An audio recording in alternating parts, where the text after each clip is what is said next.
open microphone aja nih. Kalau dari teman-teman, mungkin 2 orang nih, apa beda sama old company? Kalau kita pengen jaring suara dari teman-teman nih, boleh silakan. Ini Silahkan. sharing santai aja ya. Jadi kita nggak satu arah saya ngomong ke teman-teman, bicara ke teman-teman, tapi teman-teman ngasih feedback ke saya juga. Ya, silakan. Mungkin yang kan di sini ada yang kelas non reguler juga ya, yang sudah pernah bekerja gitu. Mungkin ada yang sudah tahu bedaan startup dengan perusahaan lama ya, old company. Iya, kita sebutnya old company aja. Old company. Gitu. Nggak masalah, jangan takut salah. Nggak ada salah sama bener ya. Oh, mungkin masih anggapnya Tokopedia itu startup gitu kan, seperti yang tadi sudah dipaparkan ya. Iya, kalau secara definisi sudah bukan startup ya, karena udah lebih dari 5 tahun itu. Ada nggak nih yang mau open mic, terus menurut saya startup itu ini deh. Oke, silakan. Ya, silakan, Syawizal. Perkenalkan, saya Sarja Pauji dari non reguler. Kalau menurut saya sih startup itu perusahaan yang emang beresiko tinggi gitu. Beresiko tingginya karena cenderung masih menemukan model berbisnis yang pas dan terus mencari pasar. Sedangkan perusahaan lama itu berdiri mungkin karena fokus untuk mendapatkan profit seperti itu. Mungkin ya. Oke. Betul ya. Nggak ada yang salah sebenarnya dari definisi itu. Tapi sebenarnya yang menjadi jadi karena judulnya kan how to build career di startup company ya. Gimana cara nyiptain karir kita di sebuah perusahaan startup gitu. Maka kita akan coba gali dulu nih dari biar kita sepaham nih startup itu apa sih gitu. Kita lanjut next. Oke. Nah, sebenarnya yang paling bedain ya antara perusahaan yang disebut sebagai startup dan perusahaan dengan mental old company adalah culture di dalamnya. Jadi culture-nya kayak apa sih? Mungkin teman-teman sering dengar ataupun perusahaan itu ya nanti akan di dalamnya ada divisi di dalamnya ada ketua divisi di dalamnya ada anggota divisi, di mana divisi A dan divisi B itu akan jarang sekali bersentuhan gitu. Nah, ini beda banget dengan culture dari perusahaan yang memiliki mindset startup. Culture mereka adalah bukan culture hierarki, artinya top down gitu, ada bos, ada bawahan dan lain sebagainya. Tapi ketika teman-teman masuk ke sebuah company yang startup company, maka rasanya borderless aja gitu. Saya sering ngobrol dengan petinggi sering langsung terjun ke bawah untuk handle sebuah project. Bahkan kita sering bekerja di luar role kita. Misalnya bulan A ngerjain role A, bulan B ngerjain role B, itu sering banget kejadian di startup. Nah, itu culture yang paling membedakan. Kalau culture di old company itu bentuknya hierarki, kalau di culture di startup lebih flat. Jadi secara perusahaan memang masih ada divisi-divisi, tapi secara pengerjaan di dalamnya itu flat banget. Kita boleh next. Nah, dari culture tersebut apa sih yang bisa bikin sebuah perusahaan disebut sebagai startup company? Nah, sama seperti tadi yang dijelaskan oleh tadi Mas siapa? Sorry, Mas Fauzi ya. Nah, sebuah perusahaan yang memiliki resiko yang sangat tinggi karena model bisnisnya belum tervalidasi gitu. Jadi nggak tahu tuh untung atau enggak. Nah, sebenarnya titik poin daripada sebuah startup yang memiliki culture yang flat tadi secara keorganisasian, mereka juga harus terus berinovasi. Ini adalah grafik yang saya tampilkan, namanya difusi inovasi. Itu bentuknya S ya. Jadi sebuah inovasi ketika dijalankan, lambat laun pasti akan menemukan titik mature. Pasti akan stagnan. Ketika sebuah inovasi sudah fully adopted by users, maka inovasi itu akan semakin melambat. Ini wajar. Nah, kalau di startup, ketika proses daripada kita berinovasi kemudian sampai ke titik sebuah inovasi itu udah fully adopted, maka kita harus nyari inovasi-inovasi lain. Nah, ini nggak hanya ada di perusahaan dengan skala kecil, tapi ada juga harus dijalankan di perusahaan skala besar. Nah, ini yang disebut dengan mindset kerja di startup. Kita ambil contoh deh. Ketika Gojek datang sebagai sebuah perusahaan logistik, mereka berinovasi gimana caranya orang bisa pesen ojek secara online. Itu titik inovasinya udah fully adopted ya, karena orang sekarang udah bisa. Nah, selanjutnya mereka nambah nih inovasi, nambah apa lagi ya? Oh, GoFood misalnya.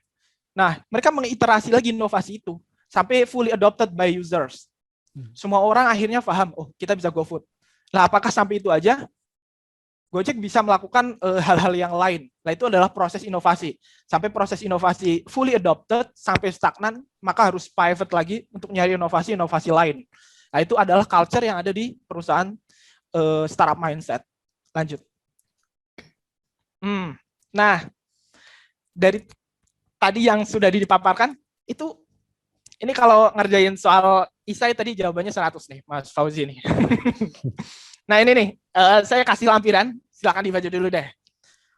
Yang kiri adalah perusahaan ByteDance. ByteDance adalah perusahaan yang menaungi TikTok. Yang kanan adalah Quibi. Mungkin teman-teman jarang dengar ya, Quibi. Kiri dan kanan punya cerita yang masing-masing. Yang sebelah kiri, mereka bisa nyetak revenue 4 kali lipat hanya dalam 2 tahun si TikTok gitu.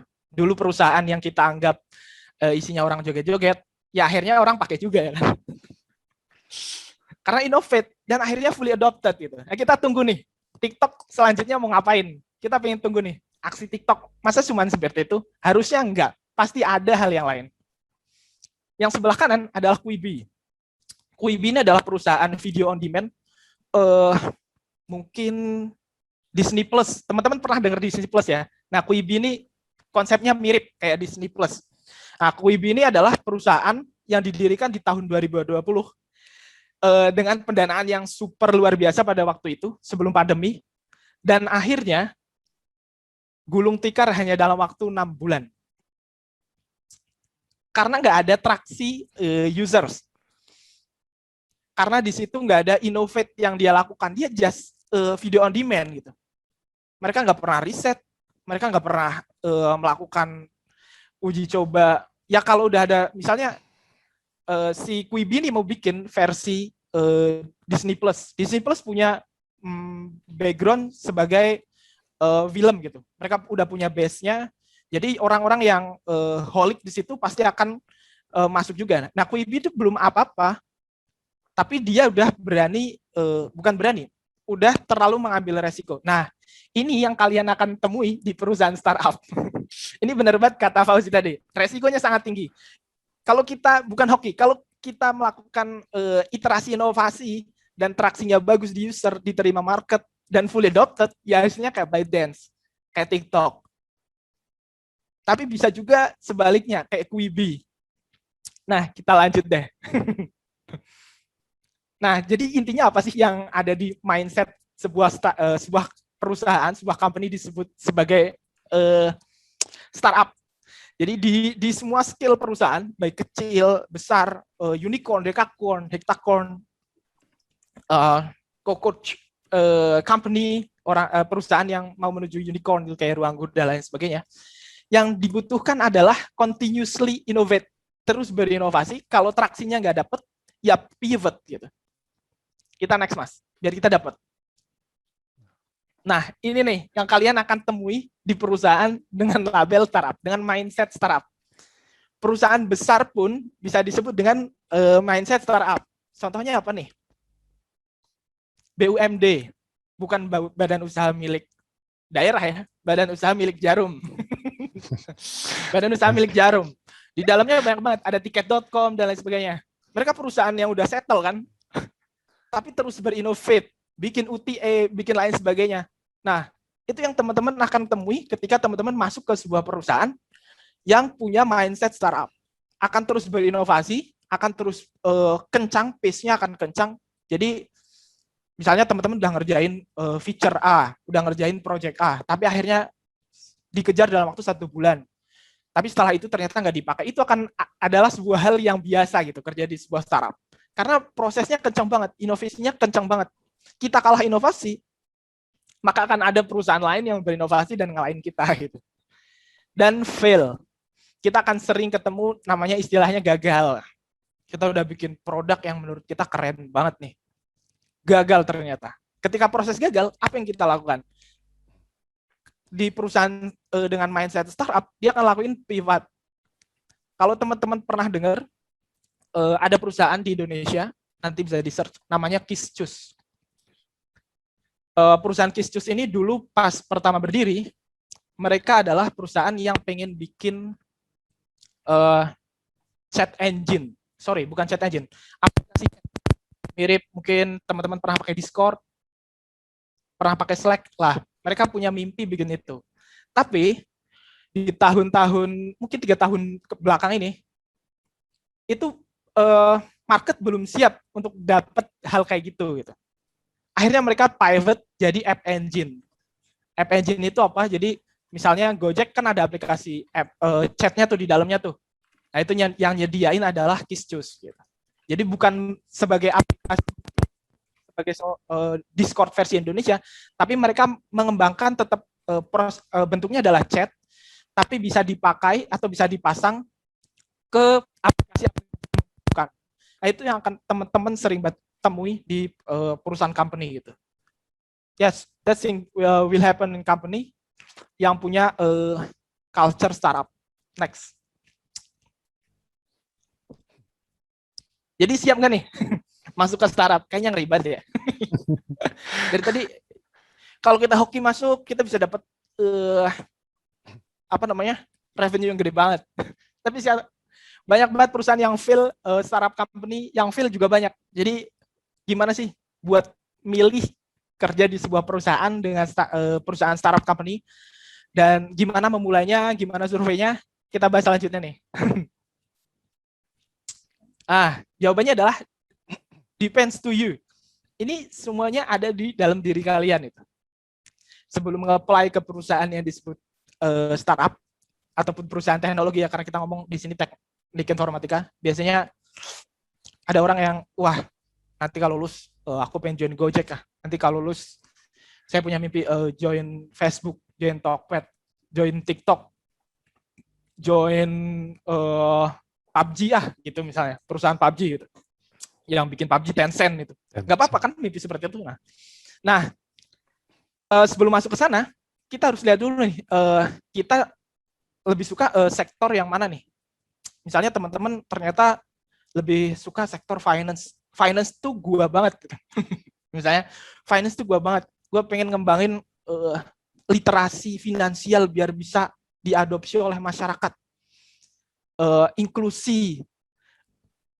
Inklusif perbankan itu misalnya, ya kalian bisa masuk ke sektor perbankan itu, financial technology. Sekarang banyak perusahaan besar pun sekarang moving forward pasti akan masuk ke dunia digital. BCA dengan MBCA-nya sekarang kayaknya udah jarang deh orang masuk ke bank untuk bikin rekening ya. Semuanya full online. Semuanya pasti akan digital gitu. Tinggal sektor mana yang teman-teman mau masuk. Misalnya media, teman-teman bisa masuk ke misalnya apa? MNC itu. MNC sekarang bikin MNC Plus. Mau saingan sama Disney misalnya. Tapi mereka udah punya base-nya. Ya, I don't know ya, kedepannya mereka kayak gimana itu. Tapi itu salah satu hal yang bagus menurut saya.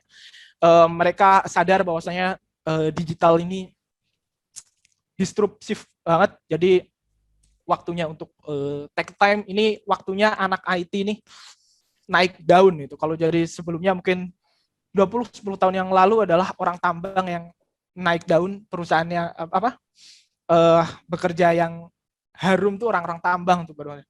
Ini waktunya anak IT buat masuk gitu. Yang kedua adalah, bukan yang kedua, poin selanjutnya adalah skill set. Ketika kita udah milih sektor mana yang kita mau masuk, kita lihat dulu nih skill set kita. Misalnya kita pengen masuk, jadi di teknologi itu standarnya tuh ada 2. Ada tim produk, ada tim teknologi. tim teknologi secara garis umum di perusahaan kecil atau di perusahaan besar akan ada misalnya sistem administrator. Nanti di dalamnya akan banyak banget, ada DevOps, ada infra, dan lain sebagainya. Tapi secara garis besar namanya sistem administrator. Akan ada backend engineer. Backend engineer ini tugasnya bikin API, kalau ya mungkin udah dapet ya API ya di sistem informasi, mungkin pelajaran sistem informasi itu. Ada front end engineer yang bikin antarmuka itu. Front end engineer pun banyak gitu. Ada web, ada mobile, ada desktop, wearable device, dan lain sebagainya. Nah, skill set kita mau kemana nih? Itu depend on sektor. Yang selanjutnya adalah your location. Teman-teman, wah di Sukabumi lagi bikin ini nih, Silicon Valley. Silicon Valley. Lagi bikin Silicon Valley. Ya ini privilege buat teman-teman nih di Sukabumi. Privilege langsung nih dari RI 1. Saya rasa ini good point buat teman-teman. Lokasi kalian udah didukung penuh untuk bisa ngembangin ekosistem digital gitu. Yang selanjutnya adalah market. Market ini kalau kita ngomongin kerja di startup, ya berarti market karir yang lagi dicari itu apa itu. Misalnya 5 tahun belakangan ini yang lagi dicari adalah web developer. Maka kalian harus ngelihat market itu gitu. Berarti skill set saya harus lebih banyak ke web developer gitu. Karena marketnya besar, opportunity-nya kan besar. Jadi kesempatan untuk masuk lebih besar juga. Mungkin 5 tahun yang akan dari sekarang sampai 5 tahun ke depan, market yang paling ramai adalah business intelligence, artificial intelligence gitu, atau machine learning engineer. Ya kalian belajar itu gitu, menuhin skill set itu. Nah, last but not least, itu kenapa saya tulis satu semua itu nomornya, karena semuanya penting gitu. Selanjutnya adalah personal preference. Personal preference ini apa ya, kalau saya bilang, ini nggak ada di buku ya tulisan saya ini. Ini lebih ke sharing session saya yang saya dapetin gitu. Personal preference ini lebih ke misalnya saya lebih suka perusahaan yang Islami lain sebagainya. Kan sekarang digital ini banyak ya, pinjol itu. Mungkin ada orang yang nggak suka perusahaan pinjol karena pinjol ini banyak banget tuh open posisi gitu. Nah, ini kita lihat dulu nih kebutuhannya kayak apa. Ini depend sama kalian. Kalian prefer yang mana sektornya? Kalian yang tahu skill set kalian, passionnya kemana? Kalian tahu kalian bisa domisili di mana aja gitu. Mungkin kan ada orang ya yang kayak saya, kayaknya saya lebih milih Singapura daripada kerja di Jakarta gitu. Nah, itu perlu dipertimbangkan gitu. Kemudian market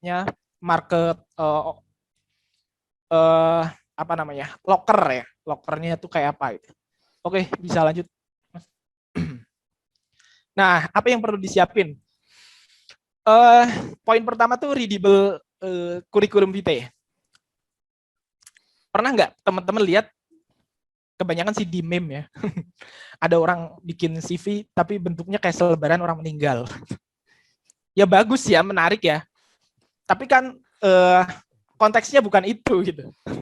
Kecuali perusahaan yang kalian tuju adalah perusahaan konten kreatif misalnya, ya masuk gitu. Tapi kalau masuk ke perusahaan settle misalnya, kayak Tokopedia dan lain sebagainya, ya bikinlah CV yang di situ info tentang kalian secara ringkas bisa dibaca oleh HR.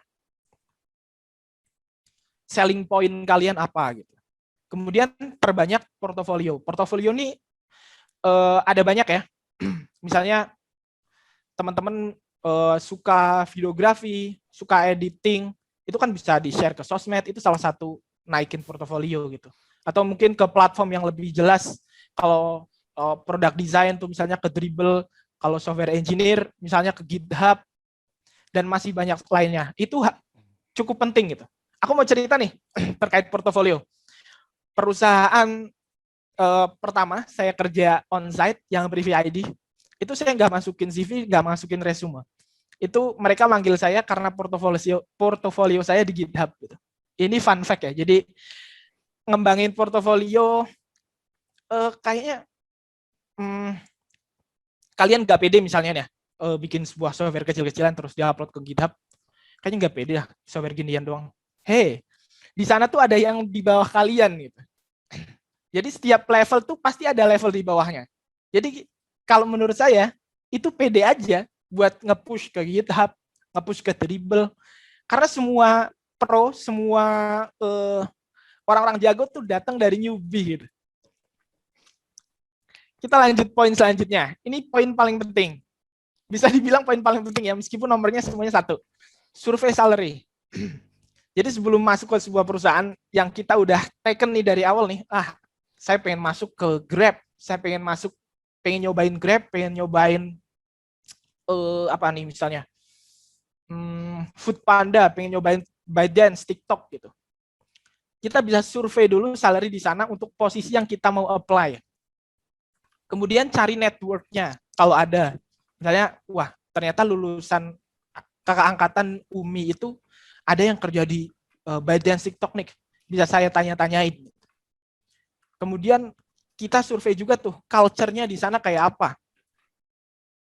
Misalnya, kan karena kerja di Jakarta, kerja di Jogja, kerja di Singapura tuh culture-nya pasti beda. Karena orang-orangnya beda juga. Ke Singapura misalnya banyak orang India di sana. Orang India kayak apa, ya kita harus telusur dulu, perlu survei dulu. Dan yang paling penting adalah worst thing-nya di perusahaan itu. Hal terburuk yang ada di perusahaan itu. Misalnya sering lembur gak digaji. Perusahaan startup itu paling sering lembur. Tapi karena jamnya fleksibel yang gak dianggap lembur. Ini fun fact ya. Nah, maka harus dicari worst thing dari perusahaannya gimana. Benefitnya apa, culture-nya seperti apa. Yang selanjutnya adalah apply for the right position. Kamu apply di posisi yang kamu yakin kamu bisa. Kamu nggak akan keberatan.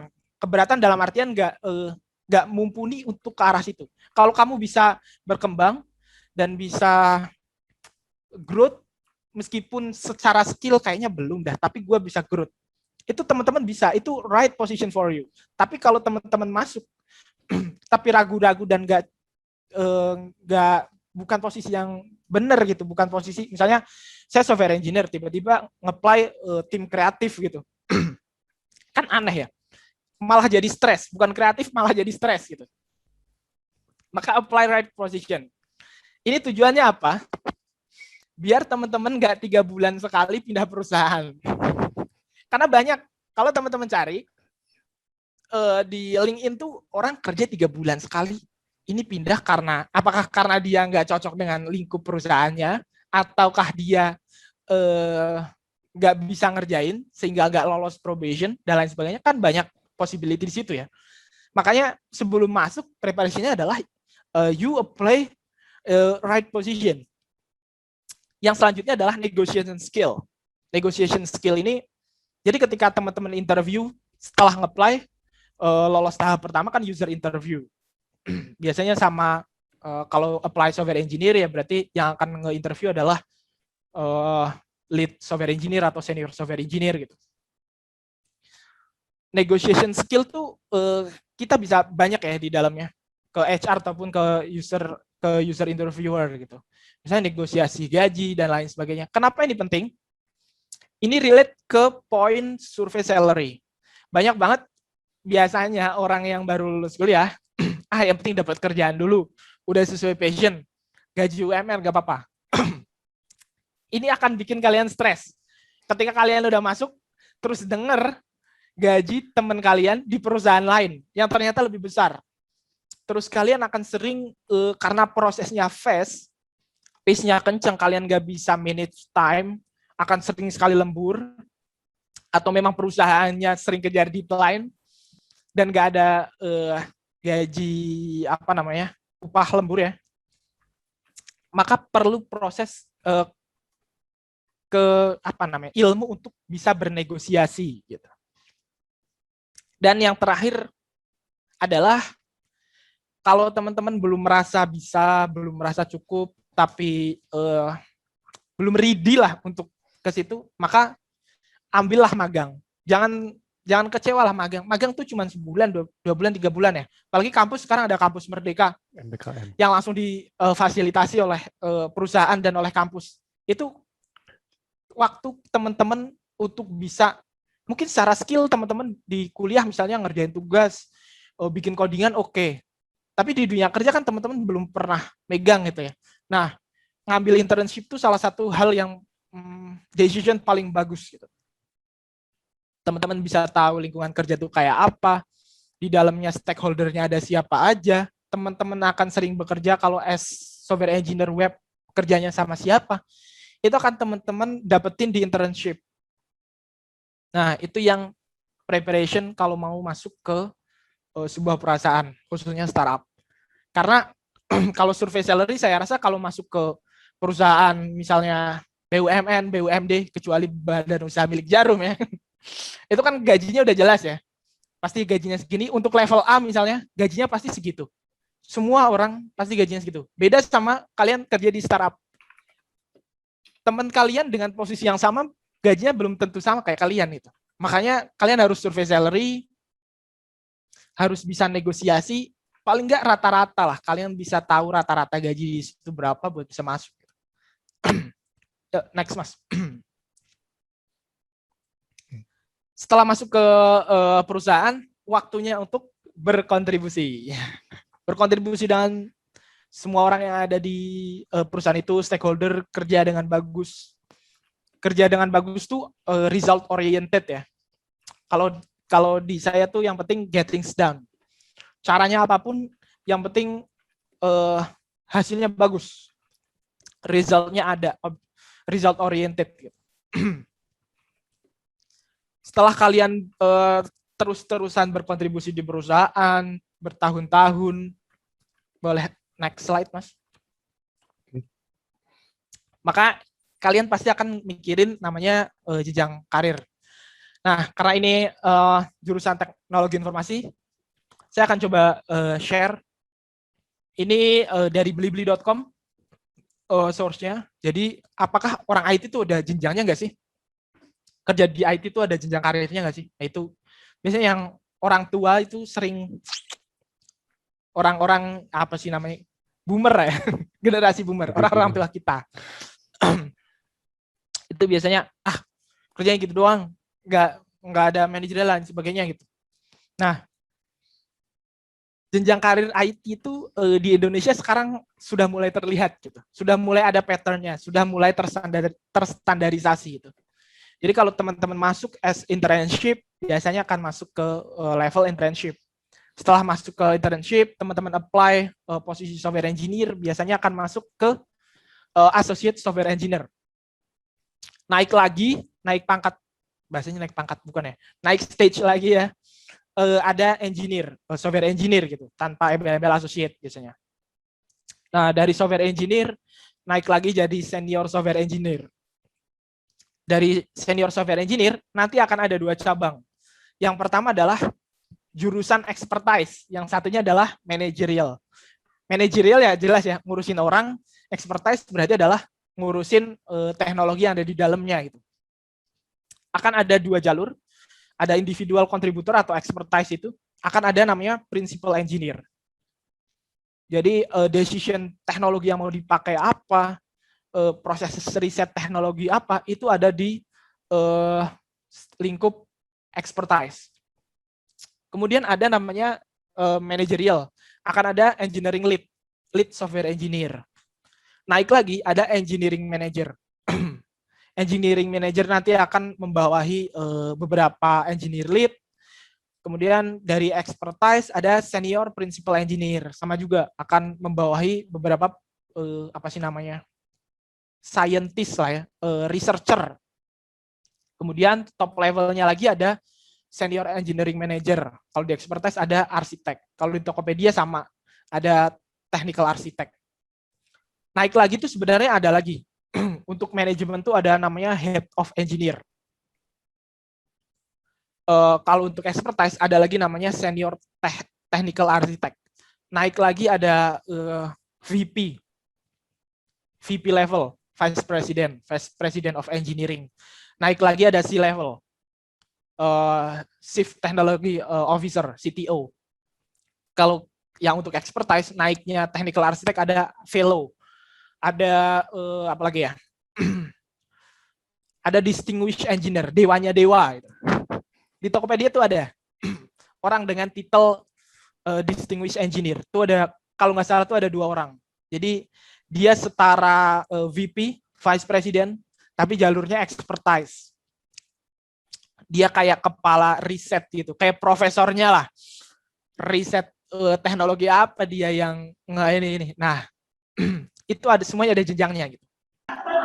Nah, ketika teman-teman udah masuk, udah berkontribusi, dan ternyata ya kita kan nggak tahu ya perusahaan yang nantinya kedepannya 3 tahun lagi, 2 tahun lagi teman-teman apply, teman-teman udah kerja di situ berapa tahun, kerja lembur mulu tapi nggak ada appreciation itu. Lanjut, yang proses ini nggak ada. Sorry, belum ke situ ternyata. sorry, kelewat. Lanjut Mas. Nggak, pembahasannya ntar dulu. Oh. Nah, ini. Nah, ke ini dulu.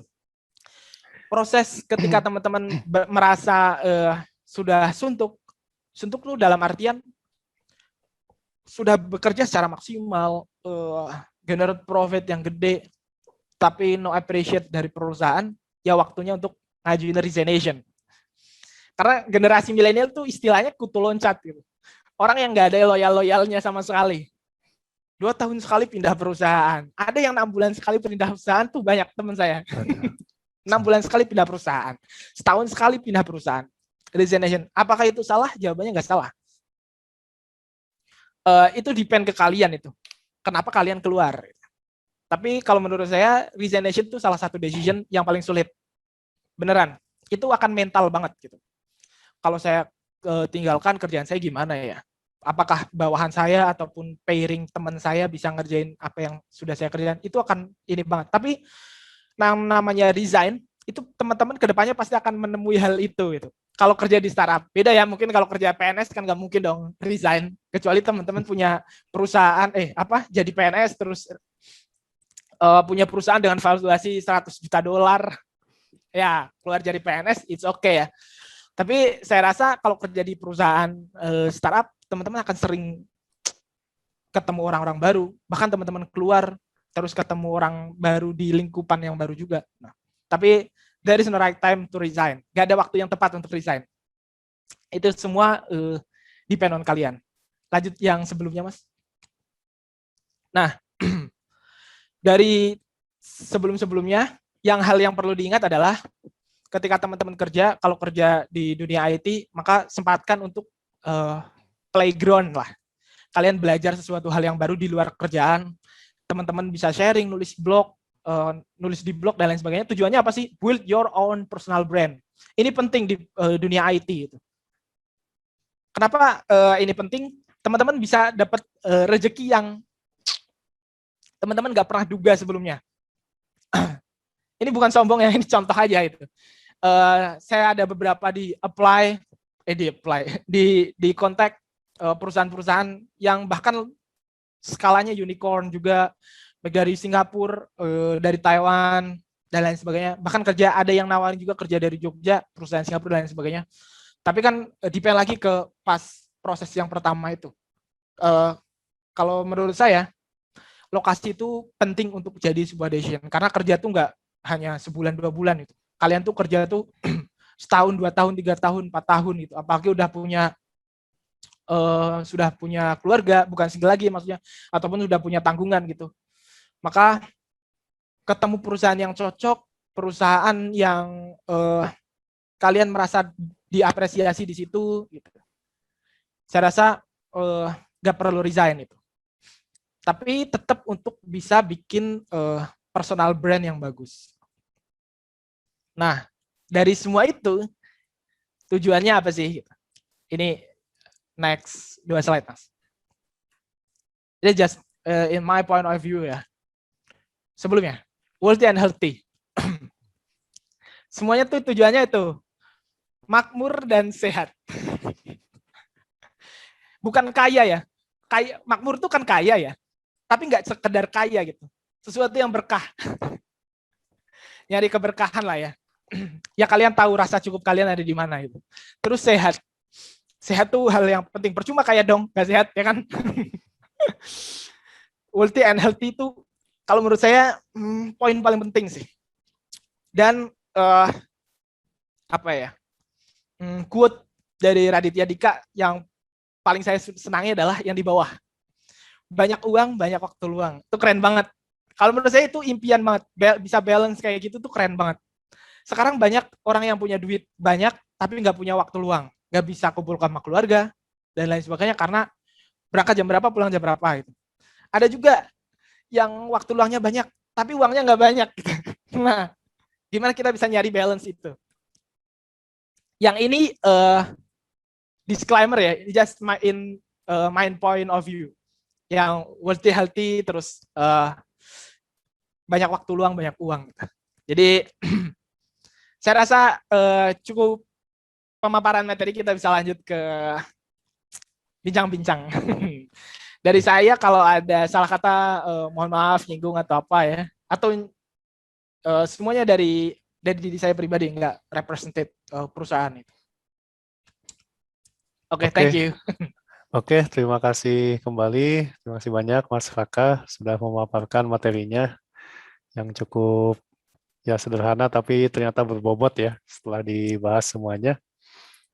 Oke, mungkin langsung saja ya, kita di sini tidak ada yang bertanya di chat, mungkin teman-teman nanti bisa langsung bertanya aja, silakan open mic atau boleh raise hand dulu.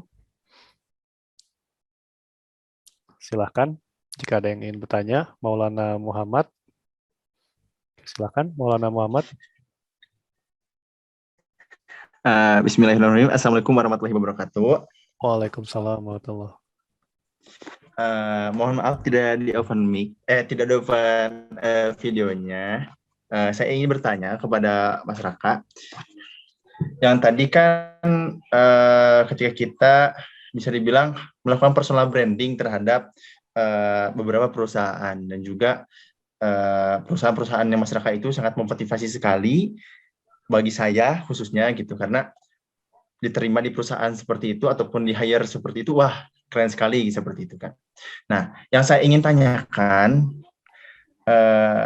bagaimana caranya melakukan personal branding terhadap perusahaan-perusahaan itu? Terkadang kan ada beberapa perusahaan yang memberikan atau apa sih, yang requirement dengan keinginan perusahaan itu sangat berbeda sekali, khususnya di Indonesia seperti itu. Contoh misalnya, saya terakhir itu melihat kayak Mitran ataupun Tokopedia itu seperti itu, dan bisa dibilang requirement-nya itu sangat, bisa dibilang untuk fresh graduate itu sangat tinggi sekali seperti itu. Okay. Nah, bagaimana cara mengimprove diri sendiri agar mendapatkan target capaian tersebut seperti itu? Contoh misalnya kita harus menguasai back-end-nya misalnya Node.js seperti itu. Dan tadi juga Mas Aka bilang tentang penggunaan API dan sebagainya, berarti kan itu sudah termasuk ke dalam back-end seperti itu. Itu terima kasih sebetulnya. Yang intinya saya sekali lagi yang pertanyakan, bagaimana cara melakukan improvisasi diri agar target capaian yang diminta perusahaan itu tercapai seperti itu. Terima kasih. Oke. Langsung jawab ya? Ya, satu-satu aja. Oke. Gimana caranya build personal branding ya?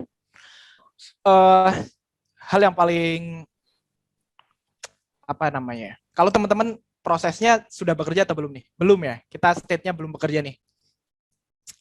Kalau saya dulu zaman kuliah tuh aktif banget join ke komunitas. Saya pernah kalau tadi di slide-nya Mas Pak Agung, saya manggilnya Mas Agung. Kalau di slide-nya Pak Agung, saya pernah jadi Microsoft Student Partner, terus pernah jadi trainer DevC Facebook pada waktu itu awal-awal gitu. Join ke komunitas yang pertama. Sekarang kan udah lumayan banyak ya komunitas, apalagi platform. Zaman dulu tuh, zaman saya tuh belum ada platform kayak decoding dan lain sebagainya yang kita belajar benar-benar ada flow-nya itu. Habis belajar ini, belajar ini. Habis belajar A, belajar B. Itu belum ada tuh zaman dulu. Itu benar-benar harus kita itu zaman dulu apa ya bahasanya? Resource-nya masih minim lah ya. Sekarang udah banyak banget. Yang pertama, teman-teman bisa belajar dari remaja. Yang kedua adalah teman-teman showcase karya kalian atau hasil belajar kalian. Zaman dulu tuh kalau saya kuliah, misalnya ada tugas sistem informasi, bikin aplikasi e-learning misalnya. Saya tuh ngambil decision, saya akan bikin aplikasi e-learning ini pakai teknologi A, misalnya Android gitu, kemudian pakai arsitektur MVVM, kan nggak ada tuh di kuliah. Tapi pada waktu itu saya nargetin itu dengan arsitektur MVVM, bisa pakai REST API ini, tampilannya kayak ruang guru misalnya, layoutnya saya pengen bikin kayak ruang guru. Jadi ada di luar tugas, di luar itu sebagai tugas, teman-teman ada achievement lain di luar itu gitu. Itu bisa jadi menjadi sebuah portofolio. Nah, ketika kita publish portofolio itu, baik bentuknya misalnya kalau software engineer ya tulisan kode gitu di GitHub, teman-teman bisa share ke komunitas. Tulisannya bisa share di, misalnya kalau di Facebook tuh ada PHP Indonesia, teman-teman bisa share link GitHub kalian di situ. Ataupun kalau teman-teman komunitas product designer, teman-teman bisa upload ke Dribbble. Pasti akan ada yang notice.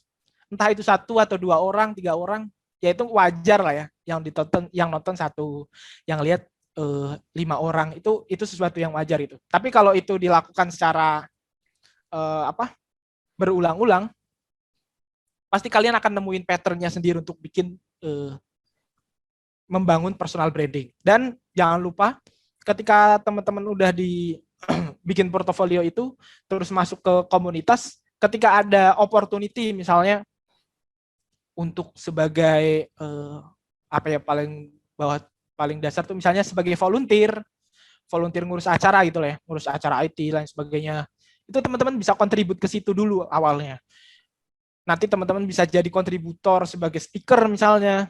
Nah, itu salah satu bentuk untuk ngembangin potensi diri.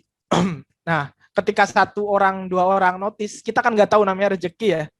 Dari 1 orang, 2 orang, 3 orang yang ngelihat kita, ternyata mereka suka, ternyata mereka punya atensi ke kita gitu. Saya punya cerita nih. Zaman saya kuliah, saya tuh pernah bikin namanya aplikasi Pilketos. Bahkan sebelum kuliah, saya SMK pada waktu itu. Saya showcase di Facebook, itu banyak yang suka ternyata. Dari situ ada orang yang notice. Itu tahun 2014. Namanya Pak Fajar.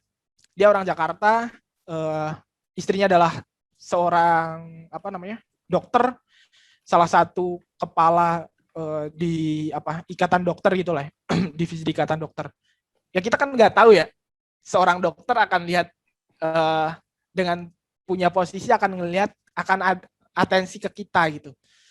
Nah, saya rasa kalau showcase itu bukan sombong ya, tapi kita ngasih progres buat diri kita, kan pasti akan ada feedback tuh. Misalnya teman-teman upload ke GitHub, mungkin kalau ada orang yang suka, mereka akan ngasih isu atau apa, atau mungkin kalau teman-teman nge-share itu ke grup Facebook misalnya PHP Indonesia atau apa, pasti akan ada yang feedback. Kita bisa saling feedback itu gitu. Jadi kita bisa improve. Wah, ternyata saya harus improve di bagian ini. Saya harus iterate lagi buat innovate gitu. Itu sih kalau menurut saya. Terus kalau terkait dengan company, kalau yang tadi itu personal branding itu untuk diri kita sendiri ya. Nah, dari personal branding itu ketika orang sudah mulai melihat kita, salah satunya yang akan melihat adalah HR. HR tuh bukan hanya nyaring tuh bukan hanya ketika ada orang apply, tapi mereka biasanya aktif ngeliatin ke GitHub, ngeliatin ke Dribbble, wah ini orang karyanya bagus-bagus nih. Nah, biasanya dia langsung akan langsung nawarin kerjaan. Nah, itu sih kalau dari saya ya. Cukup menjawab kah? Oke, bagaimana Maulana? Sangat cukup sekali. Terima kasih, Mas. Atau Bapak. Oke. Oke, selanjutnya ini saya bacakan pertanyaan di kolom chat ya dari Syahrizal. Fasilitas yang didapat di startup apa aja ya untuk memotivasi katanya. Kalau kerja di kantor tuh enak ya. Kalau gawe gini tuh enak. Teman-teman bisa play. Bentar ya. Saya coba share link nggak masalah ya. Ya, boleh. Nah, bentar ya. Jadi fasilitas yang didapat. Saya akan coba tunjukin nih salah satu perusahaan awal saya itu. Kalau Tokopedia udah bisa di search lah ya. Ini perusahaannya dulu pas saya pertama join tuh software engineer-nya sekitar 15-an orang lah. Saya out dari situ tuh udah hampir kayaknya 4 kali lipat gitu. Jadi rasanya tuh saya growth karir saya tuh bareng banget sama growth-nya perusahaan itu. Jadi wah ya itu salah satu perusahaan di Yogyakarta. Kalau perusahaan fasilitas dari kantor, fasilitas ketika ngantor ya teman-teman bisa main pingpong, bisa nge-game, bisa tidur kada ada ruang istirahat, bisa main badminton. Banyak. Ini di kantor ya, di dalam kantor ini. Bisa basket juga. Ya, kalau di Tokopedia bisa biliar, bisa nge-gym. Banyak pokoknya kayak tempat bermain deh, kayak playground deh. Bisa nonton Netflix bareng kalau misalnya habis meeting, habis demo nih terus capek banget, teman-teman bisa istirahat gitu, bisa. Karena kalau menurut saya karena prosesnya adalah result oriented, jadi kalau udah deliver dengan baik, kalau teman-teman butuh istirahat ya istirahat aja gitu, nggak masalah. Itu terus kalau fasilitas yang didapetin biasanya ada PC ya. PC itu ini tergantung sih, kalau teman-teman apply-nya apa, biasanya ada yang dapat, kalau saya dapat MacBook ya, dapat MacBook. Terus kalau teman-teman biasanya front end engineer, teman-teman akan dapat device. Saya dapat device juga nih, kayak saya front end engineer saya dapat device, dapat MacBook, dapat, ada juga perusahaan yang biasanya dapat layar monitor gitu. Dapat banyak sih. Dapat apa nih? Earphone, apa sih namanya? Yang wireless itu. Earphone yang wireless. Nah, tapi dari apa yang kita dapatkan tentunya responsibility-nya sesuai dengan apa yang kita dapetin gitu. Yeah. Selain daripada fasilitas itu, tentunya kalau sekarang perusahaan IT-nya udah lumayan ya kalau menurut saya di Indonesia itu. Apalagi terkait dengan gaji udah tidak bisa dipandang sebelah mata lah gitu. Itu sih kalau dari saya. Kalau nanya fasilitas ya dapat apa? Ya, jadi sekilas Rivi ini dulunya bisa dibilang masih startup ya Mas Waka ya, waktu Mas Waka gabung itu. Iya, sekarang masih startup juga. Dulu belum udah kayak gini. Dulu masih kayaknya masih dalam bentuk gudang gitu. Jadi saat 15 orang dalam satu ruangan kecil, wah saya masih ingat sekali itu. Sampai sekarang kayak gini ada rasa bangga sih. Growth bareng, meskipun sekarang saya udah keluar dari sini ya. Saya rasa bisa growth bareng di situ. Karir saya juga dimulai dari situ gitu. Itu sih. Dan sekarang bisa join di salah satu perusahaan IT terbesar di Indonesia gitu, bisa tahu stage-nya, ya bersyukur sih. Nah, itu yang perlu di-prepare teman-teman dari masih kuliah ini gitu. Ini waktu yang paling enak gitu. Teman-teman belum mikirin cara makan gimana kan? Maksudnya besok makan apa kan nggak, belum sampai ke arah situ gitu kan. Masih banyak waktu untuk bisa belajar, nambah portofolio gitu. Nemu networking. Networking tuh bisa dikatakan orang dalam. Kalau menurut saya istilah, wah itu orang dalam. Orang dalam tuh penting gitu. Orang dalam artian kalau kita kerja di perusahaan startup tuh biasanya fair. Fair tuh dalam artian kita apply by reference friend gitu misalnya. Referensi dari teman masuk ke perusahaan untuk bisa masuk ke perusahaan itu. Tapi tetap kalau nggak qualified ya nggak masuk gitu. Jadi fair. Masuknya fair, kerjaannya juga fair sih.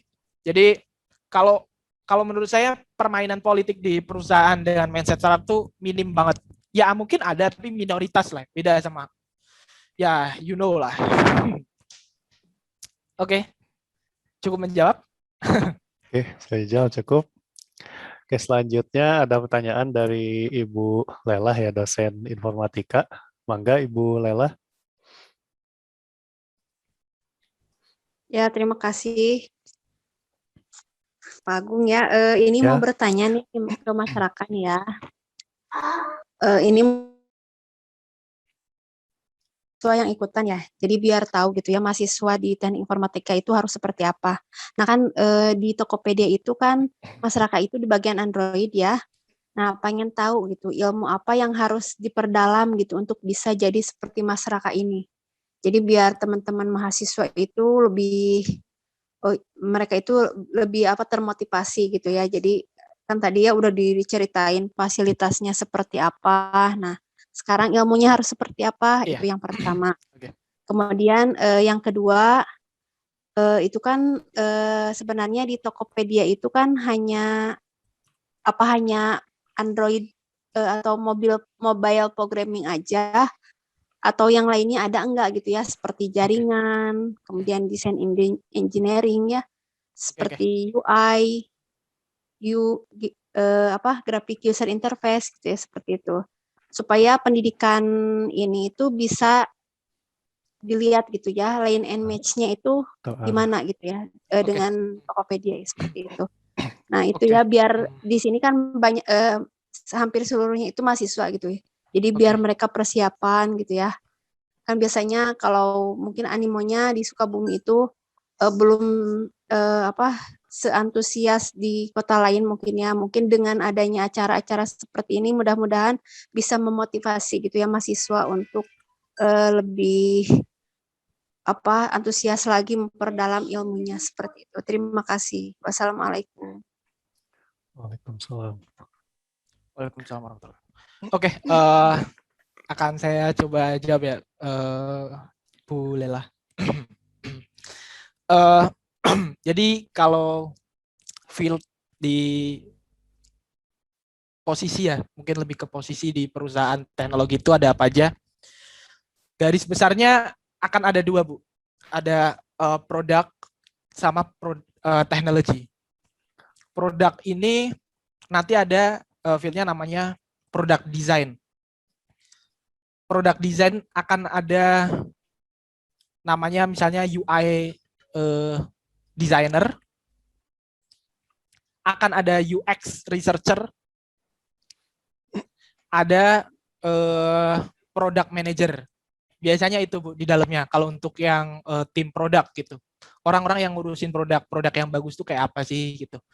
Desainnya bagus kayak apa, UX yang bagus kayak apa. Kalau di Tokopedia atau perusahaan-perusahaan yang scale-nya udah besar, biasanya UX researcher sama UI designer tuh berbeda. Jadi akan ada dua posisi yang berbeda itu. Tapi kalau perusahaan yang rintisan benar-benar awal, biasanya seorang UI designer akan ngerangkap UX researcher dan juga seorang UI designer. Nah, kalau untuk tim teknologi ini luas banget dan besar banget. Akan ada back-end engineer. Back-end engineer ini garis besarnya yang ngurusin proses gimana data masuk, bikin API, communicate ke third party gitu. Misalnya kalau di perusahaan itu ngeintegrasiin dengan pembayaran gitu. Itu ada back-end engineer kalau di Tokopedia, dan ini umum ya Bu. Jadi di perusahaan dengan skill yang sama tuh biasanya sama juga. Akan ada web engineer. Biasanya skill set yang dibutuhkan adalah popular framework. Biasanya ada Vue, ada React, ada Angular. Itu untuk yang web engineer. Kemudian ada juga mobile engineer tuh nanti ada dua juga. kalau scale perusahaannya udah besar, udah lumayan besar, biasanya ada dua, akan dipisahkan antara Android developer sama iOS developer. Nah, iOS developer sama Android developer tuh pakainya apa? Android developer tuh biasanya kalau natif dia akan pakai Kotlin, pakai Java. Kalau iOS biasanya pakai Swift. Dulu ada namanya Objective-C, tapi kayaknya udah lama ditinggalkan, ya udah mulai pindah ke Swift semua gitu. Atau bisa hybrid. Jadi orang yang biasanya scale perusahaannya yang belum begitu besar, tapi karena pace-nya kenceng, biasanya mereka akan hire software engineer yang bisa bikin dua platform sekaligus. Itu biasanya pakai React Native atau Flutter gitu. Atau zaman dulu tuh sekarang masih ada sih Ionic, tapi sekarang kayaknya orang dan perusahaan lebih ke React Native sama Flutter. Kemudian untuk sistem administrator ini luas banget, Bu. Kalau di perusahaan yang scale-nya masih baru mulai, biasanya sistem administrator akan ngerangkap banyak tuh. Yang ngurusin infra, yang ngurusin network, apps-nya, ya as a DevOps gitu. Ya database administrator gitu. Tapi kalau di perusahaan yang scale-nya sudah lumayan besar, biasanya akan ada posisi-posisi tersendiri itu. Kalau di Tokopedia ada namanya tim infra yang ngurusin kayak Google Cloud, misalnya AWS gitu-gitu. Kemudian ada tim DevOps, ada tim security. Nah, market security itu lumayan kecil tapi gajinya gede. Market as a security engineer gitu. Dibutuhkannya kecil, paling satu perusahaan nggak sampai tuh 3 orang, 2 orang. Itu marketnya kecil itu. Makanya tadi saya sempat sebutkan kita pengen tahu dulu tuh masuk ke skill setnya apa, marketnya apa gitu. Biar kita bisa apply posisi yang pas gitu. Kalau market yang paling besar itu ada di front end developer, baik itu front end web, Android, iOS, sama back end engineer, Bu. Itu marketnya besar banget. Kalau skill apa yang harus dipunyai, sebenarnya tiap perusahaan punya requirement beda-beda sih. Tapi pada intinya adalah kita punya dasar pemrograman yang bagus, kemudian algoritmanya bagus, paham database, itu kayaknya hal-hal yang fundamental yang harus dipunyai. Nah, kalau untuk specific requirement, biasanya di perusahaan-perusahaan itu ketika menuliskan locker, mereka akan menuliskan requirement-nya apa aja itu. Kalau misalnya di tempat saya, web platform engineer, mereka harus terbiasa dengan JavaScript. Kemudian ada nilai plus misalnya ketika mereka bisa implement GraphQL, mengerti React atau Vue.js gitu. Tapi basicnya ya intinya lebih ke, saya rasa kalau sudah memiliki algoritmanya udah bagus, logikanya bagus, basic programmingnya sudah bagus, tipe data dan lain sebagainya gitu. Saya rasa tinggal ngasah aja kita mau ke field mana itu. Misalnya kita mempelajari requirement apa yang umumnya ada di front end engineer. Saya rasa itu, Bu. Ya, terima kasih Mas Raka. Oke, mungkin pertanyaan selanjutnya saya zigzag saja ya dari chat sama ke yang raise hand gitu kan. Karena ini sudah banyak juga yang bertanya. Yang selanjutnya dari Yandra Aprilah. Mas Raka, Instagram atau Twitternya apa ya? Kalau tweet, saya nggak punya Instagram. Saya ansos di media sosial. Enggak sih, lebih tepatnya males aja sih buka Instagram gitu. Dia nggak punya Instagram itu. Maksudnya harus scroll lihat foto orang itu. Saya nggak terlalu. Tapi kalau Twitter punya sih, rakadinugroho/rakaadn. Nah, itu Twitter. Ya, rakaadn. twitter.com/rakaadn ya, atau mungkin bisa di LinkedIn-nya tadi ya, Raka Adi Nugroho. Ya. Oke, selanjutnya ini dari dosen juga, Ibu Lela. Oke, silahkan. Oke, terima kasih. Assalamualaikum warahmatullahi wabarakatuh. Waalaikumsalam. Oke, ada beberapa hal sebetulnya yang ingin saya tanyakan. Yang pertama, tadi sih tidak beda jauh dengan yang pertanyaan penanya pertama. Jadi mungkin untuk yang pertama terkait dengan personal branding tidak perlu ditanyakan. Untuk yang pertanyaan yang kedua adalah kebetulan karena saya bukan dari IT ya. Nah, untuk terkait dengan ketika lowongan pekerjaan.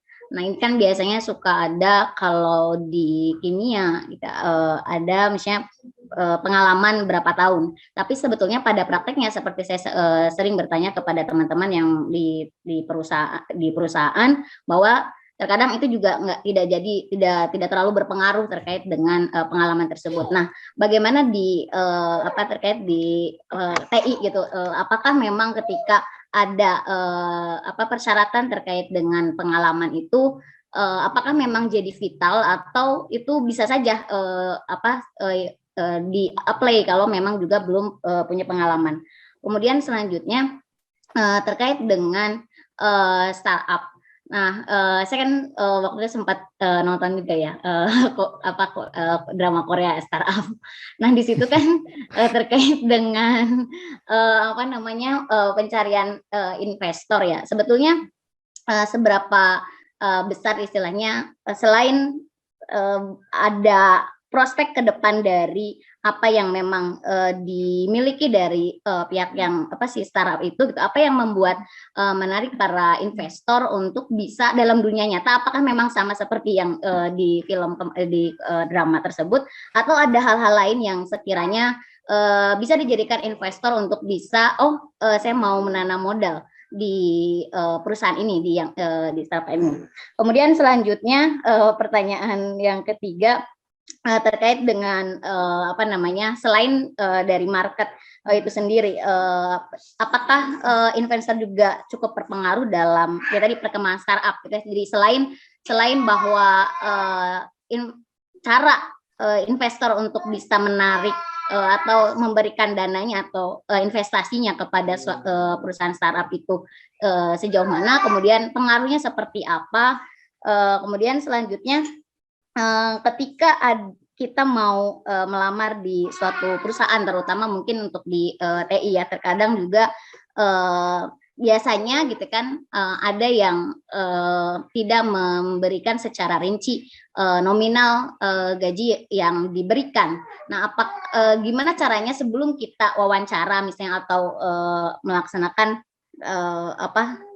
untuk ya pada saat kita melamar gitu ya, kita tahu perkiraan gaji di perusahaan ini tuh sekitar segini. Gimana cara mencari itu. Kemudian yang terakhir terkait dengan brand ambassador gitu ya. Sejauh mana sih pengaruh brand ambassador itu terhadap suatu perusahaan. Terkadang kan perusahaan itu memang menarik brand ambassador yang saya kira cukup terkenal dan sebagainya. Apakah memang itu adalah strategi marketing terbaik yang nanti pasti akan membuat surplus gitu atau budget yang dikeluarkan dengan apa yang nanti diterima itu akan selalu surplus atau seperti apa sejauh ini. Mungkin itu ya beberapa hal yang ingin saya tanyakan. Terima kasih. Assalamualaikum warahmatullahi wabarakatuh. Waalaikumsalam. Ya. Waalaikumsalam. Terima kasih Bu Lela ya. Ini kayaknya prefix nama Bu Lela ini ininya Sunda ya? Atau enggak Bu?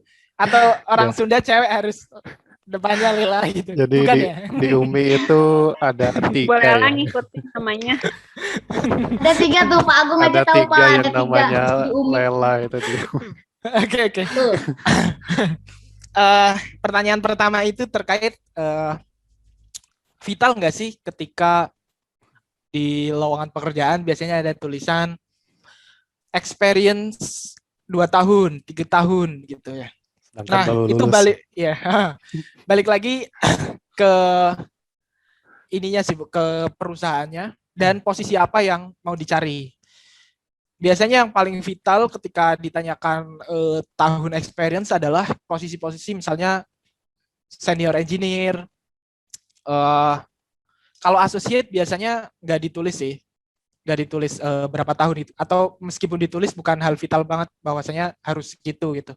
Nah, sebenarnya kita bisa akali itu dengan kita ngerjain project pas waktu kuliah. Itu bisa jadi salah satu portofolio kita, bahwasanya kita ada di bidang itu sudah sekian tahun ya.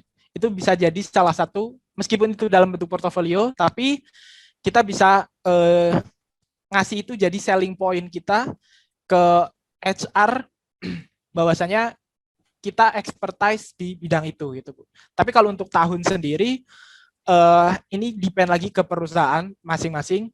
Tapi kalau menurut saya ketika fresh grade join gitu, saya rasa yang akan paling dilihat adalah dia ketika kuliah pernah ngerjain apa, pernah volunteer apa, pernah ngerjain project apa enggak.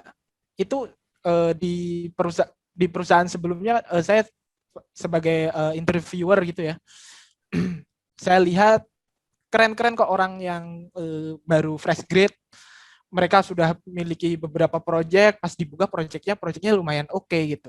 Jadi saya rasa itu bisa jadi selling point untuk bisa join ketika ada requirement. Kalau menurut saya pede aja buat apply gitu. Nah, kalau terkait dari sebelumnya yang materi saya paparkan itu ada kalau teman-teman ngerasa nggak mampu ya jangan apply. Kalau menurut saya itu ya. Kalau misalnya teman-teman merasa belum mampu atau belum tahu fieldnya apa, medannya di sana, medan perangnya kayak apa, ya internship dulu nggak masalah. Itu. Yang kedua adalah prospek perusahaan startup ke depannya itu. Nah, karena perusahaan startup ini resikonya besar, Bu. Ini kita jadi, kalau menurut saya ini jadi salah satu hal yang bikin kerjaan tuh jadi kita tuh bagian dari perusahaan itu gitu, Bu. Kita kayak mohon maaf nih, bahasanya nih kayak gila, growth-nya bisa bareng nih. Kerjaan saya sama perusahaannya growth-nya bisa bareng. Itu kayak jadi milik kita tuh, kita adalah perusahaan itu gitu. Itu jadi salah satu nilai plus juga sih kalau menurut saya gitu.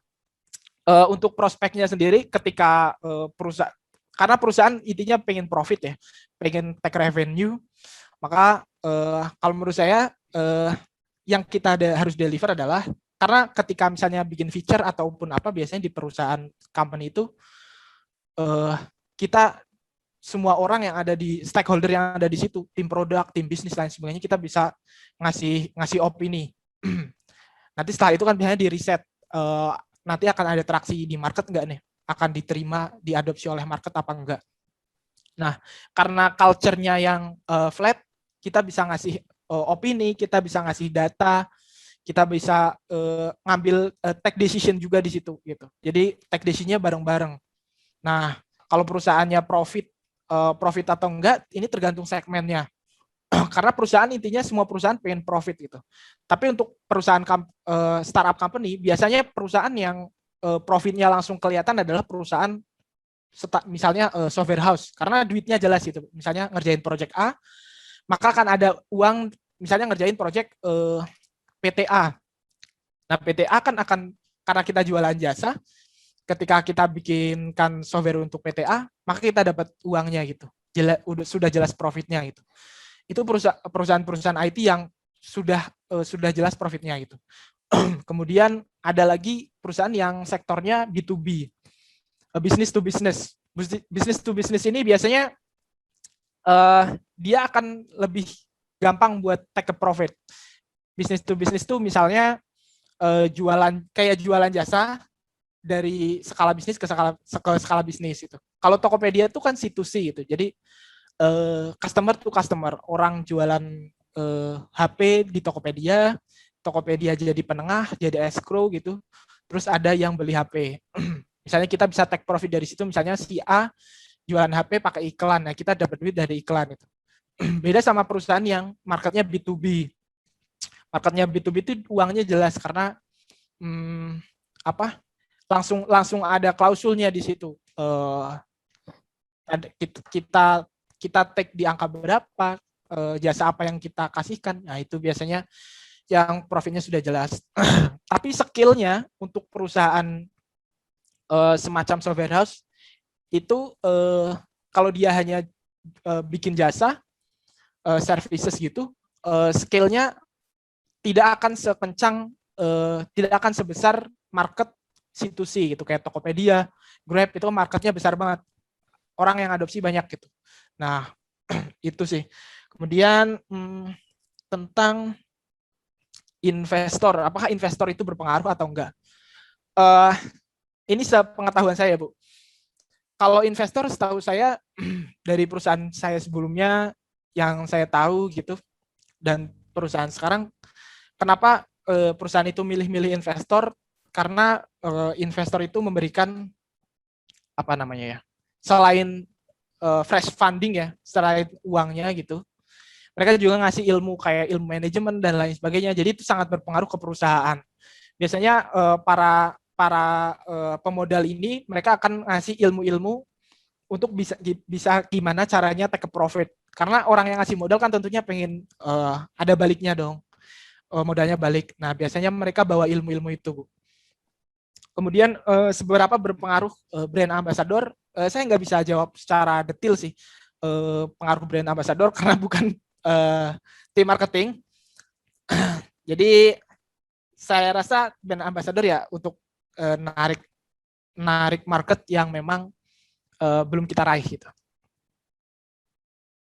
Itu sih, Bu. Mungkin ada yang kurang? Ada yang gaji belum sepertinya ya. Oke, oh iya. Untuk yang gaji, kalau misalnya nggak ditulis gitu ya, Bu. Kalau perusahaan-perusahaan IT yang udah besar, ya misal kayak Ruang Guru dan lain sebagainya itu, atau sekelasnya kayak Mitrans itu sebenarnya kita bisa lihat, Bu. Ada perusahaan, ada website namanya Glassdoor. Sebentar ya, saya tuliskan ya. Glassdoor. Nah, itu kita bisa lihat range salary untuk posisi tertentu gitu. Kalau di luar negeri ada namanya levels FWI. Kurang lebih tulisannya seperti itu sih yang di luar negeri. Jadi kita bisa tahu posisi A, posisi B, range gajinya berapa itu.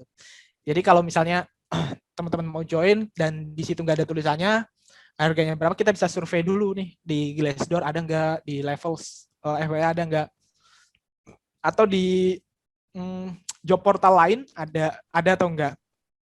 Atau sekarang tuh ada dia ini bukan inisiator ya, dia tuh nge-get gaji-gaji orang di perusahaan, nggak nyebutin perusahaannya mana, tapi untuk posisi itu range-nya berapa, namanya predict salary. Itu buatannya orang Indonesia. Saya coba share link ya.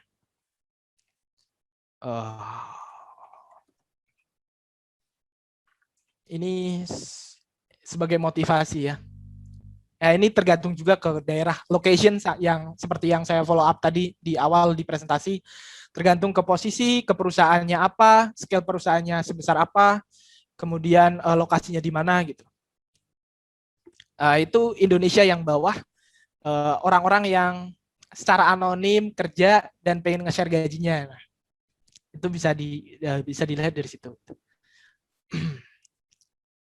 Seenggaknya kalau misalnya kita tidak tahu perusahaan yang kita apply mereka punya range harga gaji di berapa, kita bisa lihat kompetitornya sih, Bu. Kita lihat kompetitornya tuh untuk posisi ini berapa. Nah, itu kita bisa get info dari situ juga. Atau perusahaan dengan skill yang sama gitu.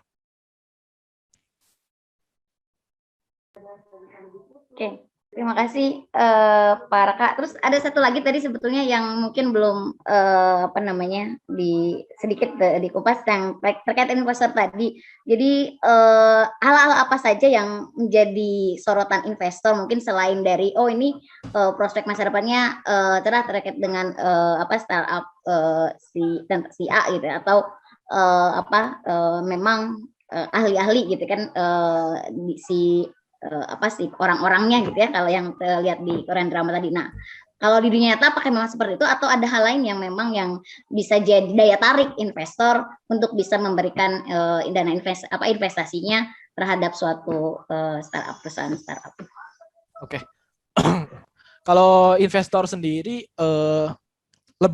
kalau perusahaan-perusahaan awal biasanya kita yang nyamperin sih, Bu. Jadi perusahaannya nyamperin, biasanya ada proses namanya pitching.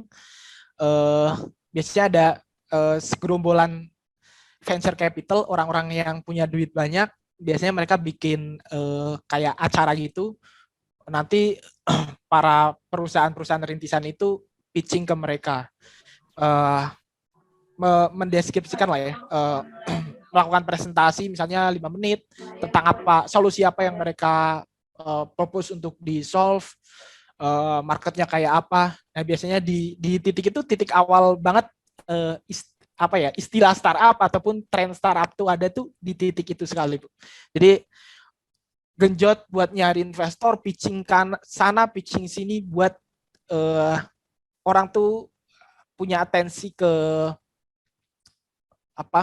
solusi yang kita punya gitu sih. Jadi ada wadahnya sebenarnya. Di Indonesia pun banyak, di luar negeri juga banyak, Bu. Bahkan sekarang tuh ada liganya, kayak kompetisi bola gitu. Cuman kayaknya pandemi ini sedang nggak begitu banyak ya. Kalau dari Telkomsel tuh ada namanya NextDev, NEXT Dev ya. NextDev tuh dari Telkomsel. Jadi mereka jaring perusahaan startup rintisan awal itu buat bisa pitching produk mereka ke mereka, dan kalau cocok, kalau prospeknya bagus, biasanya akan didanai itu. Kurang lebih seperti itu, Bu. Terima kasih Pak Raka atau siapa nih sih manggilnya? Mas aja, Bu. Oh ya, Mas Raka. Terima kasih Mas Raka. Sama-sama, Bu. Oke, ya. Ini masih kita lanjut. Dari Aib, izin nanya Bang Raka, pernah berkaitan dengan perusahaan game nggak nih? Kalau saya belum pernah sih ke kalau perusahaan game ya. Oke. Tapi basically sama sih. Mau di perusahaan game atau apa, tapi mungkin akan ada requirement tersendiri. Nah itu bisa dicek di site karirnya masing-masing. Misalnya mau pengen nge-play di mana, Gameloft atau di Tencent, di PUBG ya, atau Free Fire mungkin, join Garena, ya bisa aja kan? Ya itu bisa dicek sih. Nah. Oke, balik lagi ke Zoom, Fauzi Wijaya yang sudah raise hand, silahkan. Selamat siang semua. Selamat siang. Selamat siang. Waduh, salah bagus. Selamat malam. Maaf Mas, izin bertanya. Ini juga tadi terkait personal branding yang dari Mas Maulana juga.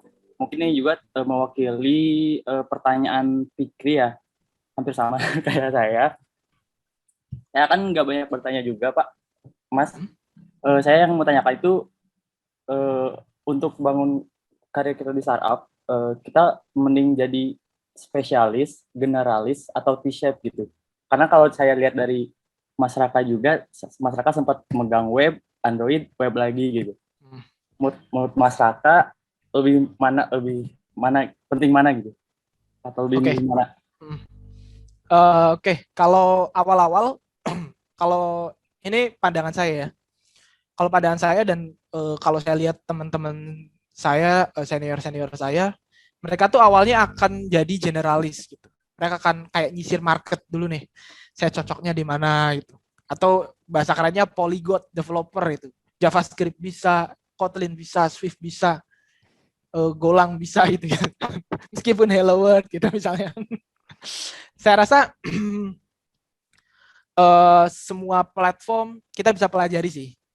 Nah, nanti kalau kita masuk ke, tapi pastikan ketika kita punya fundamental yang bagus, mau ke platform apa aja, saya rasa movingnya, migrasinya tuh bisa cepat. Adaptasi ke platform berikutnya bisa cepat gitu. Ketika kita punya fundamental algoritma, dasar pemrograman yang bagus, saya rasa mau pindah ke bahasa pemrograman apa saja bisa cepat.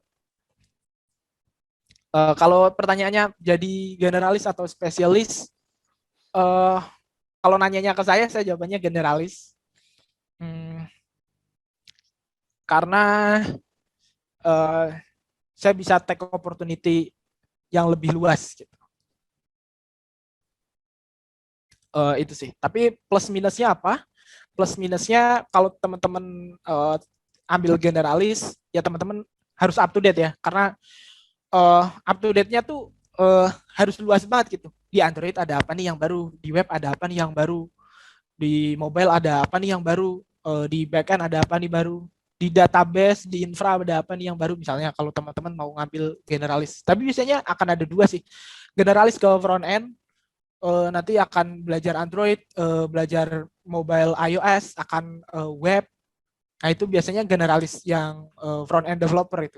Generalis backend tuh biasanya dia akan belajar Node.js, Golang, infrastructure, DevOps, gitu-gitu. Nanti akan ketemu pattern-nya sendiri. Tapi yang paling utama adalah teman-teman punya basic yang bagus dulu. Paling nggak tekuni satu dulu. Kalau udah oke, pindah nggak masalah. Apakah menjawab?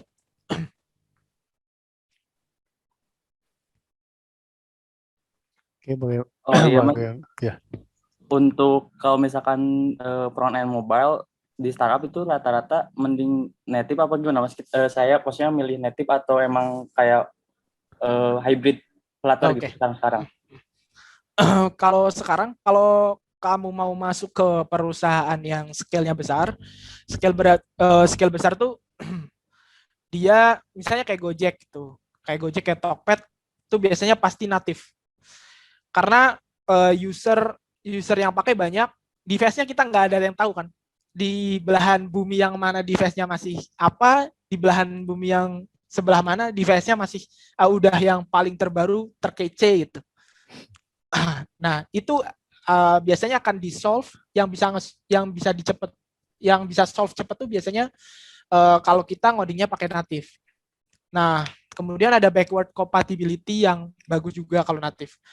Tapi ya itu tadi, biasanya perusahaan-perusahaan yang pace-nya kenceng awal-awal biasanya mereka akan pakai Flutter, pakai React Native itu. Karena kan masih pivot, masih MVP gitu.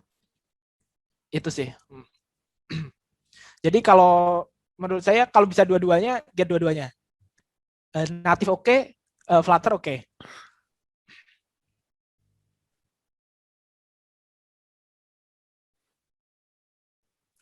Oke, mungkin Fauzi, bagaimana? Oke Pak, lanjut yang lain aja dulu. Masih banyak soalnya. Masih banyak ya, banyak banget yang bertanya. Karena seru ya bahasan materinya.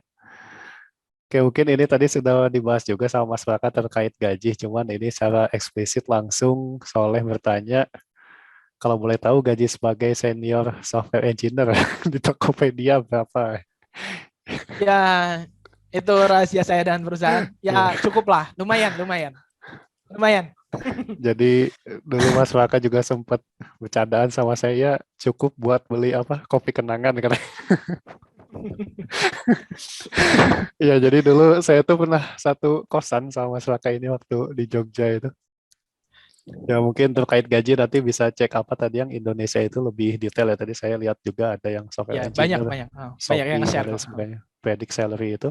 Ya, di predict salary. Oke, mungkin yang selanjutnya dari Tri Setio Dermawan. Saya mau tanya, anggap saya fresh graduate, kuliah juga waktu itu kupu-kupu katanya kan. Kalau di kos main FF doang, belajar jarang, lulus kuliah aja skripsi beli, misal separah itu, misal katanya. Mungkin gak sih orang seperti saya itu kerja di perusahaan startup, belajarnya pas sudah lulus, belajar ala-ala, mungkin tidak sih motivasinya dong. Kalau mungkin tidak, mungkin banget sih. Kan masih punya waktu buat belajar. Kalau masih punya waktu buat belajar ya bisa aja. Tapi yang dipertanyakan adalah kenapa nggak belajar pas waktu kuliah gitu kan. Nah, itu. Tapi karena udah kelewat, saya rasa nggak ada waktu salah untuk memulai buat belajar. Karena resource-nya sekarang banyak, bisa belajar di Maja. Bahkan sekarang kan ada bootcamp tuh banyak ya. Kalau teman-teman pernah dengar Hacktivate, The Q Lab itu yang langsung teman-teman kayak kuliah gitu dalam kuliah tapi ngoding ya, kuliah coding gitu dari selama biasanya 3 bulan, 2 bulan gitu. Saya rasa mungkin gak sih, mungkin banget.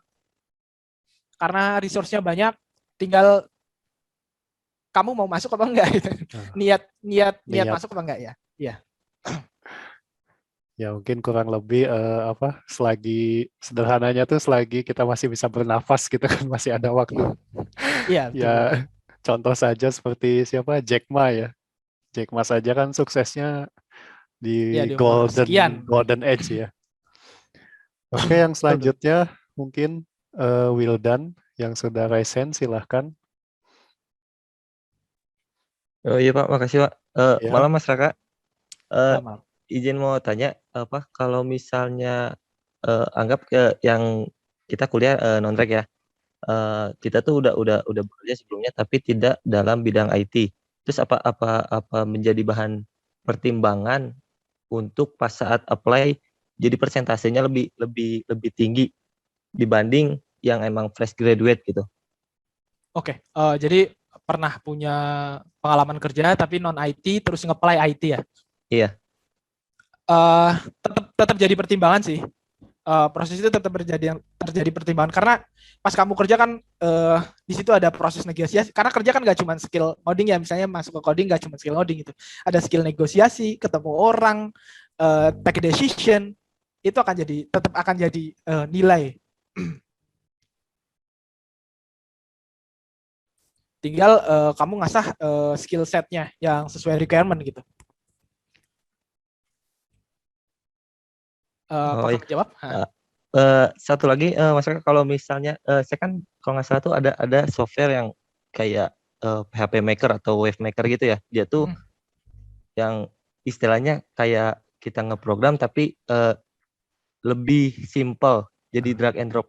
Itu tuh misalnya kalau di dunia kerja sekarang ya di perusahaan-perusahaan gitu awam nggak sih? Bukan awam, maksudnya umum dipakai nggak sih atau emang sekarang tuh masih banyak pure yang pure program aja gitu? Oke. Kalau di perusahaan startup biasanya mereka ini sih start dari nol gitu. Tapi saya punya cerita nih, teman saya kerja di sebuah software house. Dia PHP developer tapi nggak pernah ngoding PHP, pakainya itu tuh tadi PHP Maker. Jadi bikin database, drag and drop, bikin skema, programnya udah jadi. Apakah itu wajar? Ya wajar aja, getting done kan. Jadi selagi bisa solve problem dan market karena nge-solve problemnya memang itu, ya nggak masalah gitu. Cuman kalau untuk sekarang saya rasa bisa belajar untuk bisa create, tahu caranya untuk create dari nol gitu sih. Entah nanti di depannya pakai PHP Maker atau enggak, misalnya atau generator yang lain. Saya rasa kalau sudah punya basicnya, sudah bisa bikin apps gitu ya misalnya. Kalau pakai itu dan karena memang dibutuhkan ya, memang misalnya ini harus bikin aplikasi ini waktunya 2 jam, ya kan software memang harus pakai itu ya. Ya nggak masalah kalau menurut saya gitu. Tapi paling nggak kamu punya basic buat create apps. Misalnya kalau PHP bikin web pakai PHP gitu. Apakah itu masih ada? Jawabannya masih ada tapi minoritas. Satu lagi ya Mas Raka, ini mah personal saya. Kebetulan kan saya kerja sekarang infra helpdesk ya. Sekarang tuh saya kuliah tuh emang niatnya setelah lulus kuliah tuh istilahnya banting setir lah, jadi cari pekerjaan yang software engineer gitu. Ada apa? Ini keputusan tepat atau ada saran gak sih gitu? Karena saya soalnya ngelihat dari market juga emang lebih luas dibanding IT infra sama IT development, itu lebih luas IT development. Oke. Kalau menurut saya itu keputusan yang tepat ya. IT development tuh marketnya lagi gede-gedenya dan ya kita nggak bisa bohong bahwasanya kita kerja buat bisa dapetin itu tadi yang slide terakhir saya kasihkan ya. Kemakmuran dan kesehatan. Kalau menurut saya take decision yang bagus selain kita bisa belajar, ketemu orang baru, kuliah tuh salah satunya ngembangin networking kita ya. Bukti bahwasanya kita pernah berpikir gitu. Itu sih. Tiga bagus. Keren. Makasih Mas. Untuk kalau bisa lebih berkembang lagi, itu akan makin bagus nih. Ya nggak ada pengorbanan yang sia-sia. Percaya. Ya, makasih Mas. Oke, Thank you. ya. Ya. Pertanyaan demi pertanyaan. Oke. Kita lanjut. Dari Fikri, izin mau bertanya agar bisa tetap fokus di satu pet, misal Android. Bagaimana dengan adanya godaan di pet lain seperti web, machine learning, dan lain-lain? Apalagi dengan bermacam tugas perkuliahan. Kan?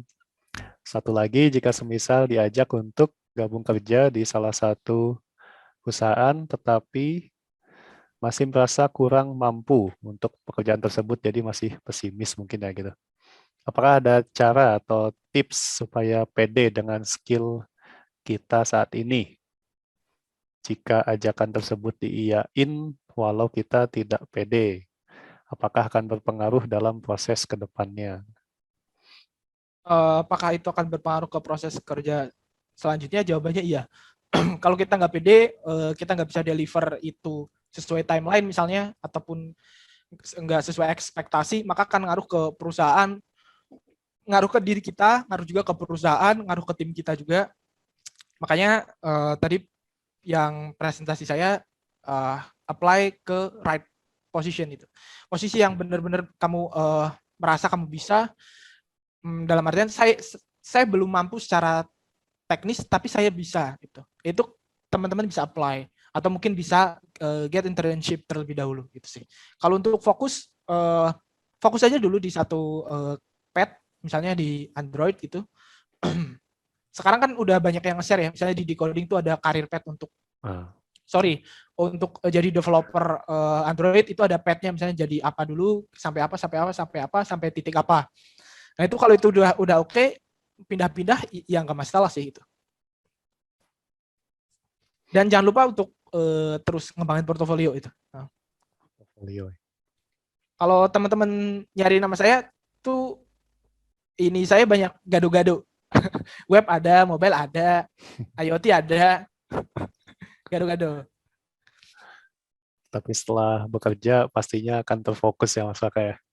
Iya, pasti akan ada satu yang benar-benar fokus. Meskipun, tapi kalau kita emang suka buat ekspor, biasanya di luar kerjaan kita tetap ekspor.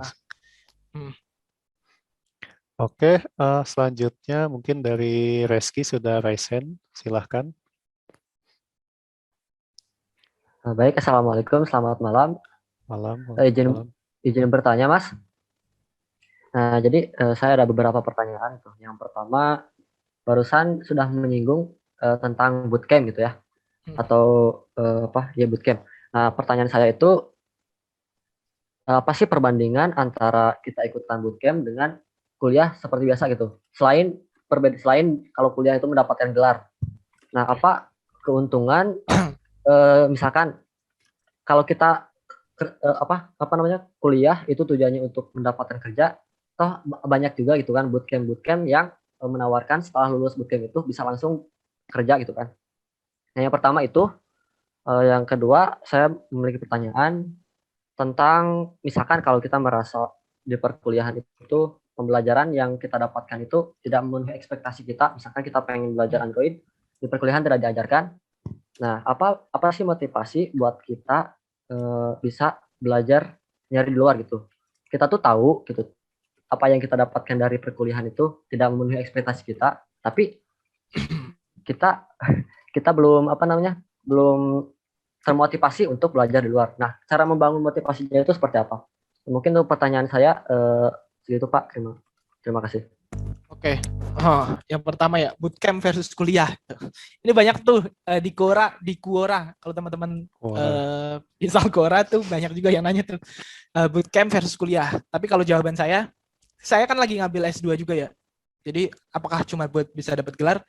Kalau saya sendiri, karena saya suka belajar, kalau di kuliah kan belajarnya banyak ya. Jadi nggak hanya terpusat pada, kalau kalian ikut bootcamp, biasanya akan terpusat pada satu pelajaran praktis saja. Misalnya bikin web pakai React, ya udah bootcampnya bikin web pakai React. Misalnya ada lagi bootcamp Android pakai Kotlin, ya udah kamu belajar Kotlin aja terus gitu. Tapi kalau menurut saya di perkuliahan ini yang pertama adalah, kalau pandangan saya, karena saya suka belajar ya, senang belajar, senang ketemu orang, di luar sekedar setelah kuliah dapat kerjaan, saya rasa ada kepuasan tersendiri. Saya pernah belajar, saya pernah nyenengin orang tua, punya teman banyak juga, network yang banyak, nggak sekedar belajar praktis, karena di kuliah kan banyak ya pelajaran yang non praktis juga gitu. Jadi fundamental banget kita belajar dari titik yang benar-benar fundamental, dan bahkan secara ini kan nggak sesuai dengan industri kebanyakan ya. Industrinya butuhnya apa yang dipelajari apa itu kan. Tapi kalau teman-teman perhatikan, sebenarnya yang dipelajari di kuliah adalah basic yang akan bisa dibawa kemana aja. Teman-teman belajar Unified Modeling Language kan, UML misalnya, database design dan lain sebagainya. Sampai kapanpun ketika ada database baru, database namanya X, YZ, database apa, itu akan back to basic gitu. Akan ya akan di situ akan kita tetap akan ketemu yang namanya relasi, akan ketemu namanya gimana kita bisa normalisasi data dan lain sebagainya. Nah, itu adalah basic awal yang kita bisa dapetin di kuliah. Kalau bootcamp biasanya langsung fokus ke praktis, langsung ada case study, langsung cara solve-nya A, B, C, D, E. Nah, kamu execute itu gitu. Ya itu yang akan kamu dapetin gitu. Tapi kalau di kuliah saya rasa lebih luas, bukan hanya tentang setelah kuliah dapat apa, dapat gelar doang atau apa. Kalau kamu nanya saya kenapa ambil S2, saya pengen banget punya riset yang keren gitu. Saya tuh pas S1 dulu, saya pengen S2, kerja dulu, habis itu ngumpulin duit, terus daftar S2, biar punya riset. Salah satunya adalah yang paling memotivasi itu di kuliah tuh memotivasi kalau menurut saya ya. Karena temennya banyak, jadi termotivasi gitu. Itu sih. Ya, ijazah kalau menurut saya bonusnya sih.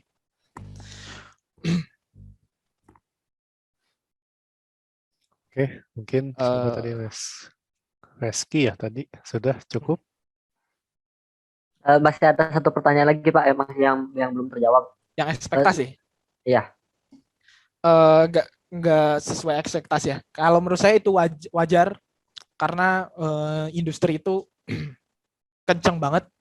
Tapi seperti yang tadi saya bilang, yang diajarkan di kampus adalah hal basic, yang itu akan ada terus sebagai basic. Ketika kita belajar basic database, seberapapun jauh ataupun ada teknologi baru tentang database, pasti basicnya sama. Itu sih.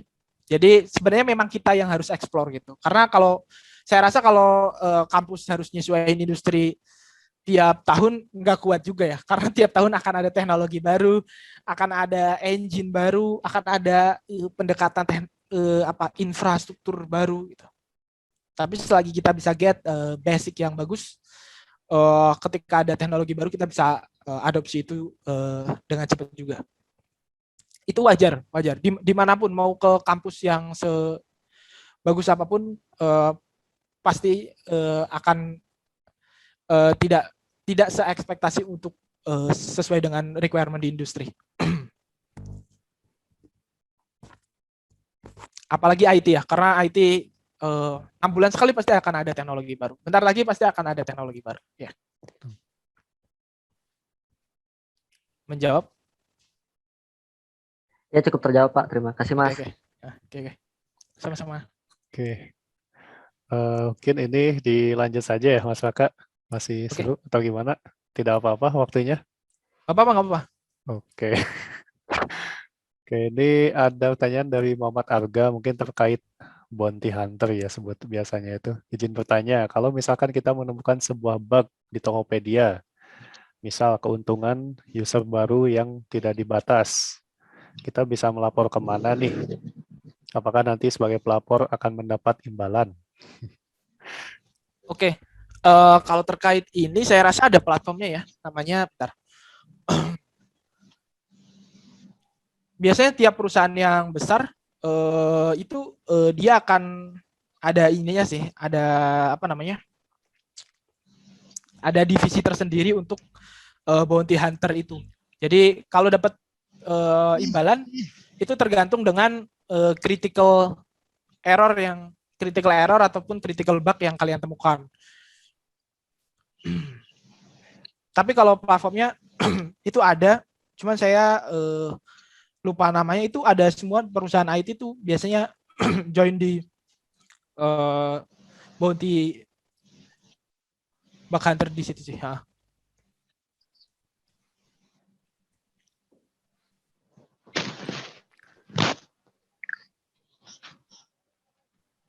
Oke, mungkin sambil lanjut ya pertanyaan berikutnya ya. Bounty Hunter. Dari Indra Isa, ini Pak Indra ya. Izin tanya, bagaimana prospek data scientist di industri startup? Apa yang kita persiapkan jika ingin menjadi data scientist di industri tersebut? Nah, ini kan salah satu yang lagi lagi tren ya, data scientist itu, Mas Raka. Ya, saya rasa marketnya besar tapi talentnya masih kecil gitu. Jadi ya talentnya masih dikit gitu. Jadi prospeknya masih besar. Cuman untuk posisi data scientist biasanya akan ada di perusahaan yang memang bergerak di perusahaan yang biasanya ngehandle data-data besar atau data-data itu memang berguna atau berfungsi gitu. Misalnya untuk marketing, perusahaan yang dekat dengan marketing, perusahaan yang dekat dengan analytics, itu biasanya akan nyari gitu. Akan nyari data scientist. Kalau kayak software house, saya rasa mungkin ada, tapi marketnya kecil. Tapi kalau perusahaan yang memang dekat dengan data, dengan analytics, dengan marketing, itu pasti nyari data scientist. Oke. Kalau yang perlu disiapin kalau kurikulumnya saya nggak begitu paham untuk yang data scientist, karena bukan bidang saya juga gitu. Tapi teman-teman sebenarnya bisa lihat juga sih, kayak yang sebelumnya sudah saya follow up ya, yang di perusahaan kalau ada locker untuk data scientist pasti kan ada requirement-nya. Kalau belajarnya di mana, setahu saya banyak juga. Ada The QLab, algoritma kalau nggak salah, course untuk data scientist. Oke, memang dari kurikulum sendiri itu masih tergolong baru sih memang. Cuman ya mungkin kedepannya sepertinya ke arah sana ya kebanyakan deh. Iya. Science, machine learning dan lain sebagainya. Oke, mungkin pertanyaan selanjutnya dari Maulana Muhammad Rizky, silakan.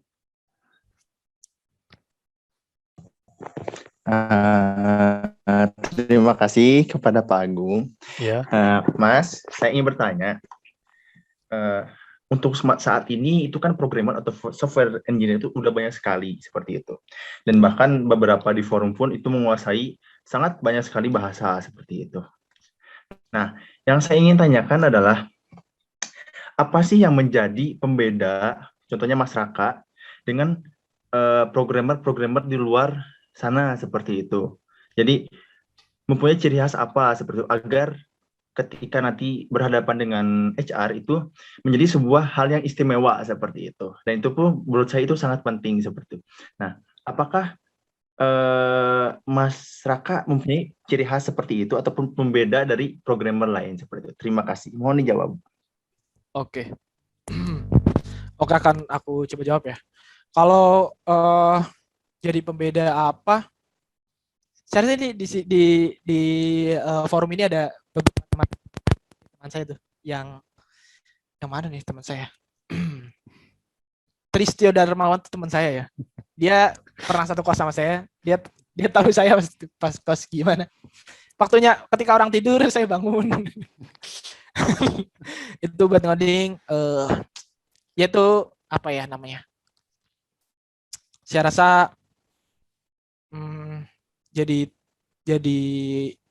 awal pas waktu pertama ngerintis karir gitu ya.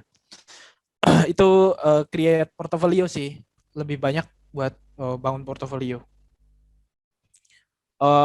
Kemudian untuk bisa bedain, biasanya software engineer itu terkenal orang yang sulit diajak ngobrol. Orangnya pendiam, pokoknya yowes aku enggak, ini Sunda ya, gimana bahasanya ya. Ya intinya ya udah pasti aku kerjain itu. Intinya software engineer itu biasanya gitu, kamu minta apa sih, ini aku kerjain itu. Sulit ngobrol itu teknik untuk bisa negosiasi, bisa ngobrol. Product sense tuh kadang yang dipikirkan programmer udah bagus, itu secara produk, secara orang yang pakai tuh nggak bagus itu sering sekali. Nah itu biasanya jadi nilai plus tuh kalau kamu punya product sense, punya kekuatan negosiasi, karena negosiasi tuh penting ketika kita antar stakeholder, misalnya lagi bahas project A misalnya, di situ kan akan ada orang bisnis, ada orang backend dan lain sebagainya. Nah, di situ kamu bisa bernegosiasi gitu sih. Jadi di luar sekedar ngoding, tambahin terus portofolio, latihan negotiation skill, sama kalau menurut saya sih product sense ya. Jadi kita punya jiwa kayak product developer, kayak product manager gitu. Gimana ngembangin produk yang disukai oleh pengguna. Dengan cara apa? Dengan cara kita menempatkan diri kita sebagai seorang itu sih. Apakah cukup menjawab? Sangat menjauh sekali. Terima kasih. Oke, selanjutnya dari Al-Ghifari Edward. Silahkan. Ya, Assalamualaikum warahmatullahi wabarakatuh. Waalaikumsalam. Selamat malam Mas Raka, izin bertanya. Untuk kita yang misalnya saya mau melangkah untuk jadi programming, untuk belajar programming, itu langkah awal dan step-stepnya itu seperti apa ya Mas? Jadi langkah pertama itu apakah harus memperdalam algoritma, apakah bahasa Inggris, apakah bagaimana itu Mas? Terima kasih. Oke, akan saya coba jawab ya. Yang pertama, algoritma pemrogramannya diasah, terus logika, baru masuk ke data. Jadi gimana cara ngolah data. Kemudian kan teman-teman belajar database ya, mempelajari database itu apa sih sebenarnya, kegunaannya untuk apa gitu. Tapi yang paling penting sebenarnya algoritmanya, kita bisa dapat dasar pemrogramannya, kita bisa mulai, kemudian ke arah data. Terus kalau bertanya apakah bahasa Inggrisnya harus jago, saya rasa nggak perlu jago-jago amat, yang penting paham bahasa Inggris yang teknikal. Karena apa? Biar ketika kita menemukan error, itu kita nyarinya pakai keyword bahasa Inggris itu. Karena akan resultnya tuh akan banyak daripada kita nyari dengan keyword bahasa Indonesia. Misalnya error XYZ di PHP gitu. Itu biasanya kan dikit karena bahasa Indonesia. Tapi kalau kita nyarinya dengan keyword bahasa Inggris, biasanya resultnya akan banyak gitu. Kita bisa dapat insight yang lebih banyak. Itu sih. Tapi kalau untuk basicnya ya basic pemrograman, basic algoritma, logika pemrograman, sama data.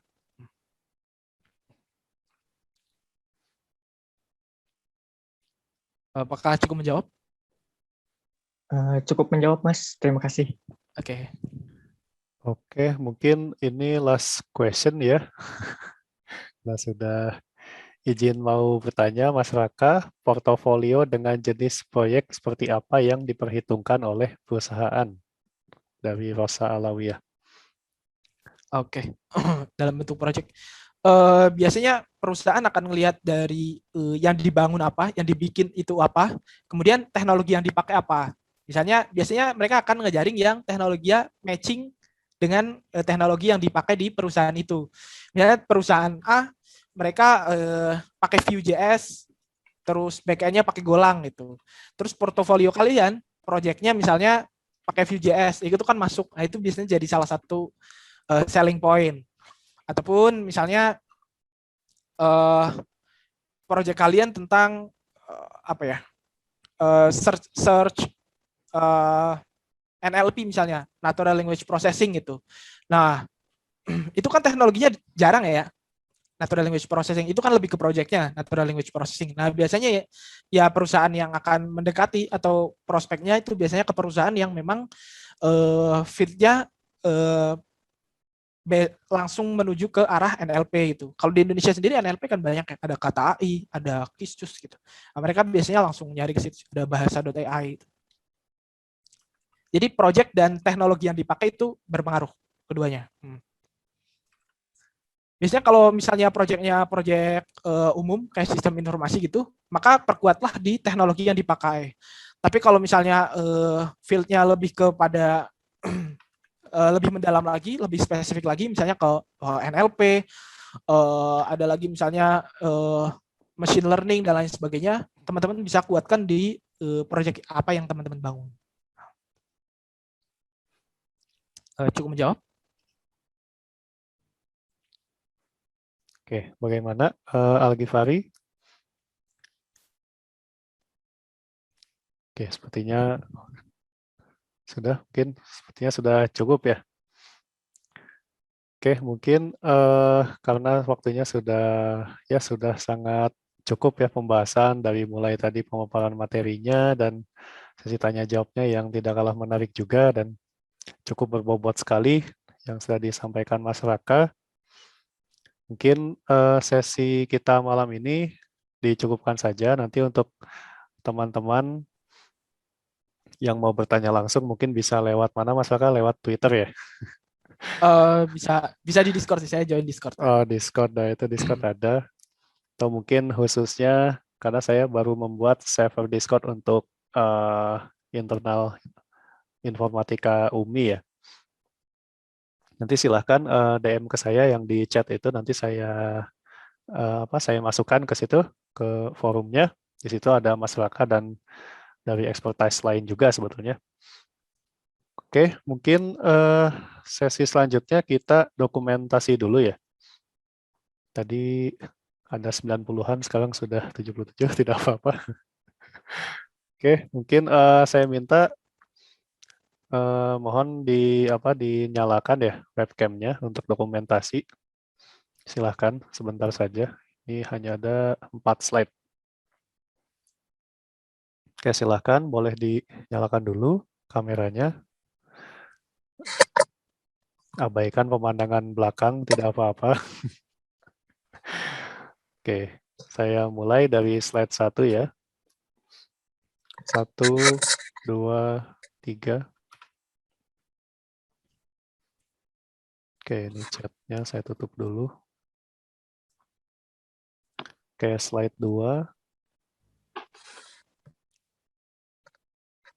1, 2, 3. Oke, slide 3. Silahkan boleh dinyalakan webcam-nya. 1, 2, 3. Lalu slide terakhir. Oh, sudah slide 3 ada yang live tadi. Oke, mungkin begitu saja. Nanti silakan bagi peserta yang sudah gabung, jangan lupa untuk presensinya ya. Nanti sertifikat digital akan dikirimkan melalui email Informatika UMI. Oke, mungkin pertemuan malam ini sudah cukup banyak sekali materinya ya. Terima kasih. Mungkin nanti saya cukupkan dulu pertemuan malam ini. Sekali lagi, terima kasih banyak untuk Mas Raka yang sudah memberikan materi yang, ya tadi ada yang bilang isinya daging semua katanya. Cukup berbobot. Ya, jazakumullah khairan. Akhir kata, semoga acara malam ini dapat bermanfaat bagi kita semua. Saya selaku moderator, izin pamit. Dan jika ada kekurangan, mohon dimaafkan. Karena kesempurnaan sesungguhnya hanya milik Allah Subhanahu wa Ta'ala. Oke, semoga kita semua selalu diberikan kesehatan ya di tengah pandemi COVID-19 ini. Ya, amin ya rabbal alamin. Terima kasih. Saya akhiri. Assalamualaikum warahmatullahi wabarakatuh. Waalaikumsalam. Waalaikumsalam warahmatullahi wabarakatuh. Oke.